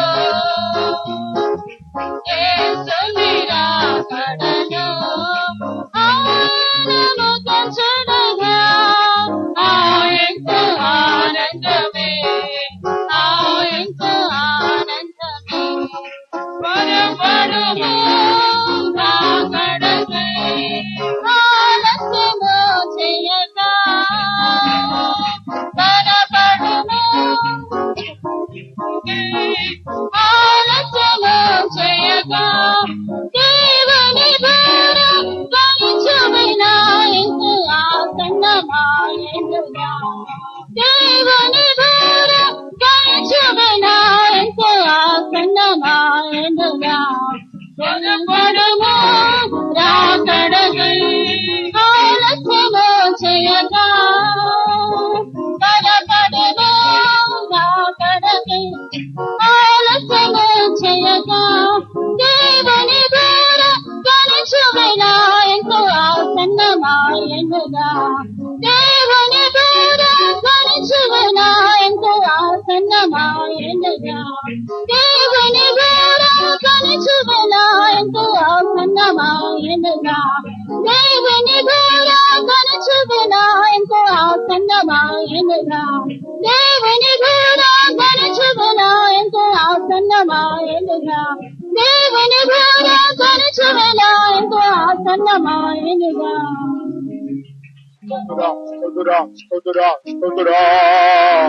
దయచేసి ఒక్క నిమిషం అందరూ మోకాళ్ళ మీద ఉండండి. దయచేసి எல்லாரும் ஒரு நிமிஷம் காலிப்போம். మనము దేవుని యొక్క ఆత్మతో ఈ కూటాన్ని ముగించుకుందాము. విధமாக కర్తర్ நமக்கு சொன்னார் அது போல் செய்வோம். ప్రభు మనతో మాట్లాడిన వాక్కులకు సమర్పించుకోనండి. கர்த்தர் நம்மோடு பேசின வார்த்தைகளுக்கு ஒப்பு கொடுங்கள். నిజముగా గర్వాంధులు, హై మైండెడ్ ప్రజలు సంఘములో అనేక మంది ఉన్నారు. நிச்சயமாகவே இருமாப்புள்ளவர்கள் హై మైండెడ్ పీపుల్ సభయిలే అధికమాயிருக்கிறார். మన యొక్క యోగ్యతకు మించి, మన యొక్క స్థానానికి మించి ప్రవర్తించేవారు మన క్రియల్లోను, పనుల్లోను, మన యొక్క కార్యములో, అనేక విషయములలో అనేక మంది మన యొక్క స్థానానికి యోగ్యతకు మించి జీవించేవారు ఈ గర్వాంధులు సంఘములో ఉంటున్నారు. இந்த நம்முடைய தகுதிக்கு அதிகமாக, நம்முடைய நிலைக்கு மிஞ்சி జీవిக்கிறவர்கள் ఎన్నుகிறவர்கள் సభయిలే இருமாப்புள்ளவர்கள் அதிகமாயிருக்கிறார்கள். ఒకసారి దేవుని దగ్గర తీర్మానం చేయండి. ஒருமுறை தேவனிடத்திலே தீர்மானம் ప్రభువా, ఈ రోజు మీరు మాట్లాడిన వాక్యం ప్రకారముగా కర్తావే ఇంటి నీరు పేసిన వాక్యముల నా యొక్క స్తోమతకు మించి నేను ప్రవర్తించినందువల్ల ఈ బాధలన్నీ నాకు ఉన్నవి. என்னுடைய தகுதிக்கு மிஞ்சி நான் நடந்து கொண்டதால் இந்த கஷ்டங்கள் எனக்கு ఈ இருக்கிறது. యొక్క వ్యాధులు నన్ను ఆవరించి ఉన్నవి, இந்த வியாதி என்னை சூழ்ந்து ఈ கொண்டிருக்கிறது. మరణ బంధకములు నన్ను చుట్టి ఉన్నవి, இந்த மரண பந்தனங்கள் என்னை சுற்றி ఈ యొక్క இருக்கிறது. వ్యాధులు నన్ను వెంటాడుతున్నవి, என்னுடைய வியாதி என்னை ఈ துரத்துகிறது. శత్రువులందరూ నా వెంటబడుతున్నారు. ఈ శత్రువులు என்னை నన్ను துரத்துகிறார்கள். క్షమించండి ప్రభువా, என்னை மன்னியும் கர்த்தாவே. ఇక నన్ను క్షమించండి ప్రభువా. கர்த்தாவே, இன்று என்னை மன்னியும் ஐயா. ఇక నా జీవితంలో ఈ యొక్క హై మైండెడ్ అనేది ప్రవేశించకూడదు ప్రభువా. இனிமேல் என்னுடைய ஜீவியத்திலே இந்த இருமாப்பு பிரவேசிக்க கூடாது. మీరు నన్ను ఏ స్థానములో ఉంచారో ఆ స్థానములోనే నేను ఉంటాను ప్రభువా. கர்த்தாவே, நீர் எந்த நிலையில வைத்தீரோ அந்த நிலையில் நான் இருப்பேன் ஐயா. మీరు ఉంచిన స్థానమును మించిపోయి ఈ సమస్యలకు నేను గురిగా మార్చబడి ఉన్నాను. நீர் வைத்த நிலைக்கு மிஞ்சியதால் நான் இந்த கஷ்டங்களுக்கு குறியானேன். కనుక ఇక మీదట నా జీవితంలో ఇటువంటి మనస్సు నాలో తీసివేయండి ప్రభువా. இப்படிப்பட்ட మనதை இனிமேல் என்னுடைய జీవితத்திலிருந்து எடுத்து ఈ యొక్క హెచ్చింపనే హై మైండెడ్ నాలో నుండి తీసివేయండి ప్రభువా. இந்த உயர்ந்த எண்ணத்தை, இந்த வேண்டிமையான எண்ணத்தை எண்ணிவிட்டு ఇది సాతానిక మైండ్ అంటున్నది, இது சாத்தானுடைய ఇది எண்ணமாயிருக்கிறது. దేవదూతల యొక్క మైండ్ అంటున్నది, இது தேவதூதனின் சிந்தையாயிருக்கிறது. పడిపోయిన ఆదాము యొక్క మైండ్ అంటున్నది, இது விழுதுபோன ஆதாமின் ఇది சிந்தையாயிருக்கிறது. అదోనియా యొక్క మైండ్ అంటున్నది, இது அதோனியாவின் ఇది சிந்தையாயிருக்கிறது. హామాను యొక్క మైండ్ అంటున్నది, இது ஆமானுடைய சிந்தையாயிருக்கிறது. ఇది పరలోక రాజ్యముల గొప్పవారని చెప్పుకునే అపోస్తుల యొక్క ఆలోచన అంటున్నది, பரலோகத்தில் எவன் பெரியவராயிருப்பார் என்று ஆலோசனை செய்த சீஷர்களாயிருக்கிறது. ఇది పరిషడి యొక్క ఆలోచన అంటున్నది, இது பரிசேயனுடைய சிந்தையாயிருக்கிறது. ఇది భోజనమునకు వెళ్లి అగ్రపీఠముల మీద కూర్చున్న ఒక ఆలోచన అంటున్నది, இது கல்யாண விருதுக்கு போய் உயர்ந்த இடத்திலே தேடி உட்கார்ந்தவனுடைய சிந்தையாயிருக்கிறது. సీమోన్ అనే గాఢ విద్య చేసే ఆ సహోదరుడి యొక్క మైండ్ అంటున్నది, மாயவித்தை காந்தாகிய சீமோனுடைய சிந்தையாயிருக்கிறது. ఇతరులను తృణీకరించి మాట్లాడే మైండ్ అంటున్నది. இது அற்பமா எண்ணி பேசுகிற சிந்தையாயிருக்கிறது. ప్రభువా నన్ను క్షమించండి, கர்த்தாவே, என்னை மன்னியும். ప్రభువా నన్ను క్షమించండి. கர்த்தாவே, என்னை மன்னியும். ఒకసారి మీరు దేవుని అడగండి, ஒருவரை நீ தேவனை கேள். ప్రభువా నన్ను క్షమించండి. கர்த்தாவே, என்னை மன்னியும். దేవుడు విడుదల చేయబోతున్నారు. தேவனுடைய விடுதலையாக்க போகிறேன். దేవుని ఆత్మకు సమర్పించుకోనండి. தேவனுடைய ஆவிக்கு ஒப்புக்கொள். హై మైండ్ మనలోని తొలగిపోవాలి. இந்த வேற்றுமையான மைண்ட் உன்னை விட்டு போக வேண்டும். క్రీస్తు యొక్క మనస్సు మనలోనికి రావాలి. கிறிஸ்துவின் சிந்தை உனக்குள்ளே வர வேண்டும். తగ్గింపు మనస్సు మనలోనికి రావాలి. தாழ்மையின் சிந்தை உனக்குள்ளே வர வேண்டும். పరిశుద్ధుల యొక్క మనస్సు మనలోనికి రావాలి. பரிசுத்த சிந்தை உனக்குள்ளே வர வேண்டும். మిమ్మల్ని మీరే తగ్గించుకోనండి. உன்னை நீயே தாழ்த்தி ఒక్క నిమిషం తగ్గించుకోండి. ஒரு நிமிஷம் உன்னை దేవుడు தாழ்த்தி అభిషేకింపబోతున్నాడు. தேவனுடைய அபிஷேகம். దేవుడు అందరిని అభిషేకింపబోతున్నాడు. தேவனுடைய அபிஷேகம். అందరికి విడుదలబోతున్నాడు. தேவனுடைய விடுதலை. హల్లెలూయా, హల్లెలూయా, హల్లెలూయా, హల్లెలూయా. స్తోత్రుడా, స్తోత్రుడా, స్తోత్రమయ్యా. Praise the lord, praise the lord. Hallelujah, స్తోత్రుడా, స్తోత్రమయ్యా. హల్లెలూయా, స్తోత్రుడా, స్తోత్రమయ్యా.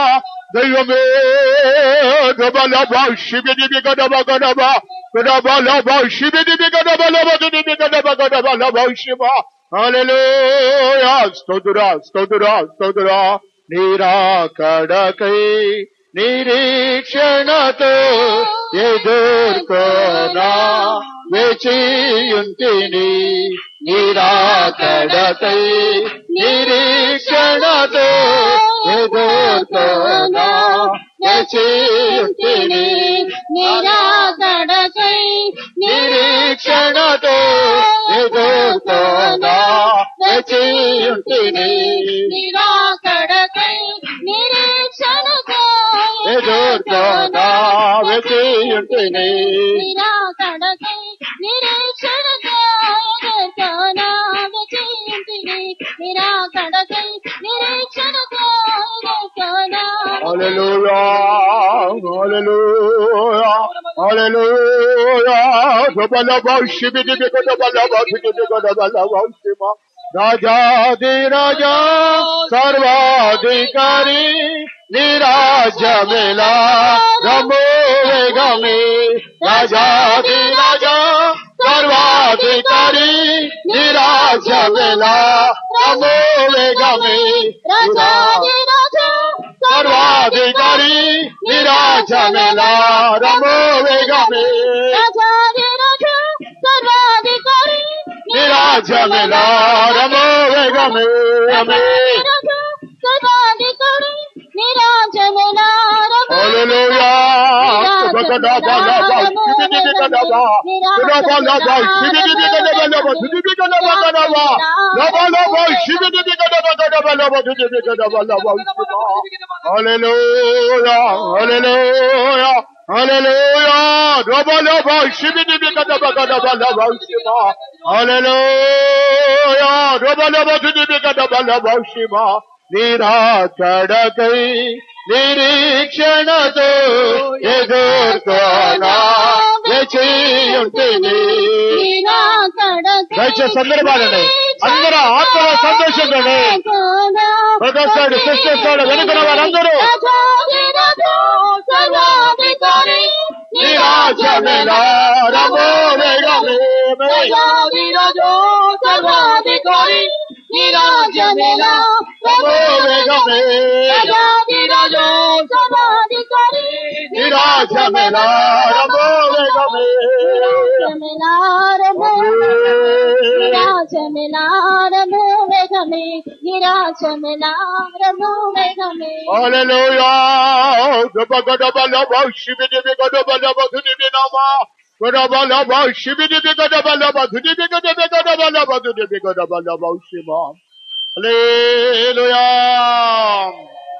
ప్రభు మన కూటమిని ఆస్వాదించిన దయగొరగా స్తోత్రించదము.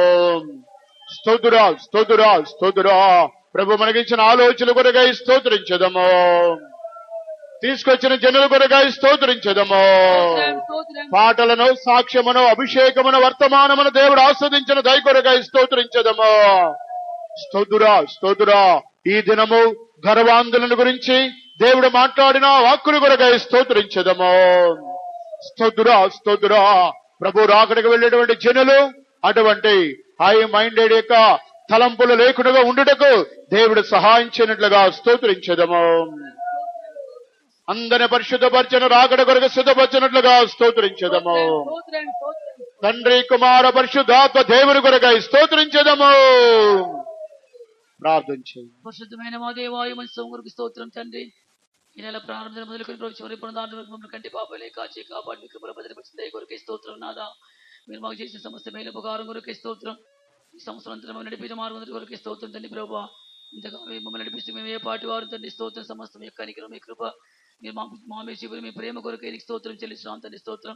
ఈ పునరుద్ధానం మీద ఉదయకాలం సంధానం చేరి ఆత్మతో సత్యంతో సేవించటకును ఈ ఆరాధన అంతే మీరు వారిసిన దయ కొరకే స్తోత్రం. మీరు మాకు ఇచ్చిన ఆలోచన కొరకు స్తోత్రం. అయినా స్వామి, మంచి దినముల్లో సంఘములున్న దుష్ట స్వభావం గురించి ప్రభావ ఒక్కొక్కటిగా హెచ్చరిస్తున్నా కనుక స్వామి, హెచ్చరికకు లోబడి తమ జీవితం మార్చుకుంటూ మాకు అందరూ కృప ఇచ్చండి స్వామి. స్తోత్రం.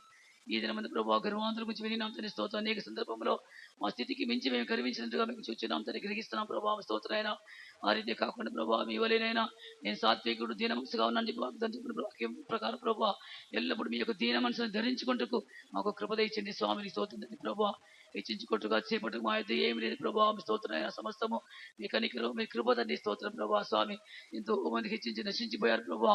దేవదూతలు సగం పడిపోయినారు ప్రభావ స్వామి. కాబట్టి హెచ్చరికలన్నీ మేము గమనిస్తున్నాం, వినిస్తున్నాం కనుక ప్రభావ మీకు అయిష్టమైన స్వభావం ప్రభావ, ఈ గర్వాంతమైన స్వభావం తీసివేసిన అయినా ఎల్లప్పుడు దీన మనసుని వస్త్రముగా ధరించుకుని ప్రభావ నీ వల్ల జీవించే కృప అందరికి దయచండి స్వామినికి. స్తోత్రం తండ్రి. ప్రభావ ఈ గర్వ స్వభావం అనేక ఇరుకుల్లో ఇబ్బందులు పెట్టి పడిపోయినారు ప్రభావ. ఇక అటువంటి స్వభావం లేకుండా ప్రభావ ఇక మీద అటువంటి స్వభావాలు గురి అయి ఇరుకు ఇబ్బందులు పడిపోకుండా ప్రభావ మేల్కొండకు వాళ్ళకి విశేషమైన కృప, జ్ఞానం, వివేకం దయచండి స్వామినికి. స్తోత్రం తండ్రి. ప్రభావ విన్నవాకి ఫలింపు చేయండి. స్తోత్రం. ఈ వారంలో కోటలన్నీ మీరు ఆశ్రయించు, ఉపవాసాలు మీరు ఆశ్రయించిన స్తోత్రం. నియమించిన కోటలు అందరూ వచ్చి అందులో నమ్మకస్తుగా పాలు పొందిన కృప దయచండి స్వామిని. స్తోత్రం తండ్రి. రాబో నెలలు మీ సంతానం మాకు తోడు ఉంచండి. స్తోత్రం. అనకాపల్లి సేవను ఆశ్రయించి సాయంకాలం పూట మీరు ఆశ్రయించిన స్తోత్రం. ప్రభావ కృపలు అందరినీ కాపాడి భద్రపరిచి పరిశుద్ధపరిచి మీరు అక్కడికి సిద్ధపరచమని యేసు ప్రభు నామములో వేడుకొంచున్నాము తండ్రి. ఆమె స్తోత్రించదము. స్తోత్రుడా స్తోత్రుడా స్తోత్రుడా. మన ప్రభు అయినటువంటి యేసుక్రీస్తు కృపయు, తండ్రి అయిన దేవుని యొక్క ప్రేమయు, పరిశుద్ధాత్మిక సహవాసము ఇప్పుడు ఎల్లప్పుడు ప్రభు రాకడ వరకు మనందరికి తోడేండను గాక. ఆమె. హల్లెలూయా హల్లెలూయా హల్లెలూయా. దయచేసి రేపు సాయంకాలం 6 గంటలకి ఉపవాసముతో నెలాఖరు కూటము ఏరియా ప్రార్థనకు రండి. నెలాఖరు కూటం. 1 నిమిషం అందరూ కూర్చోండి, ఒకరికి పేరు పెట్టాలి.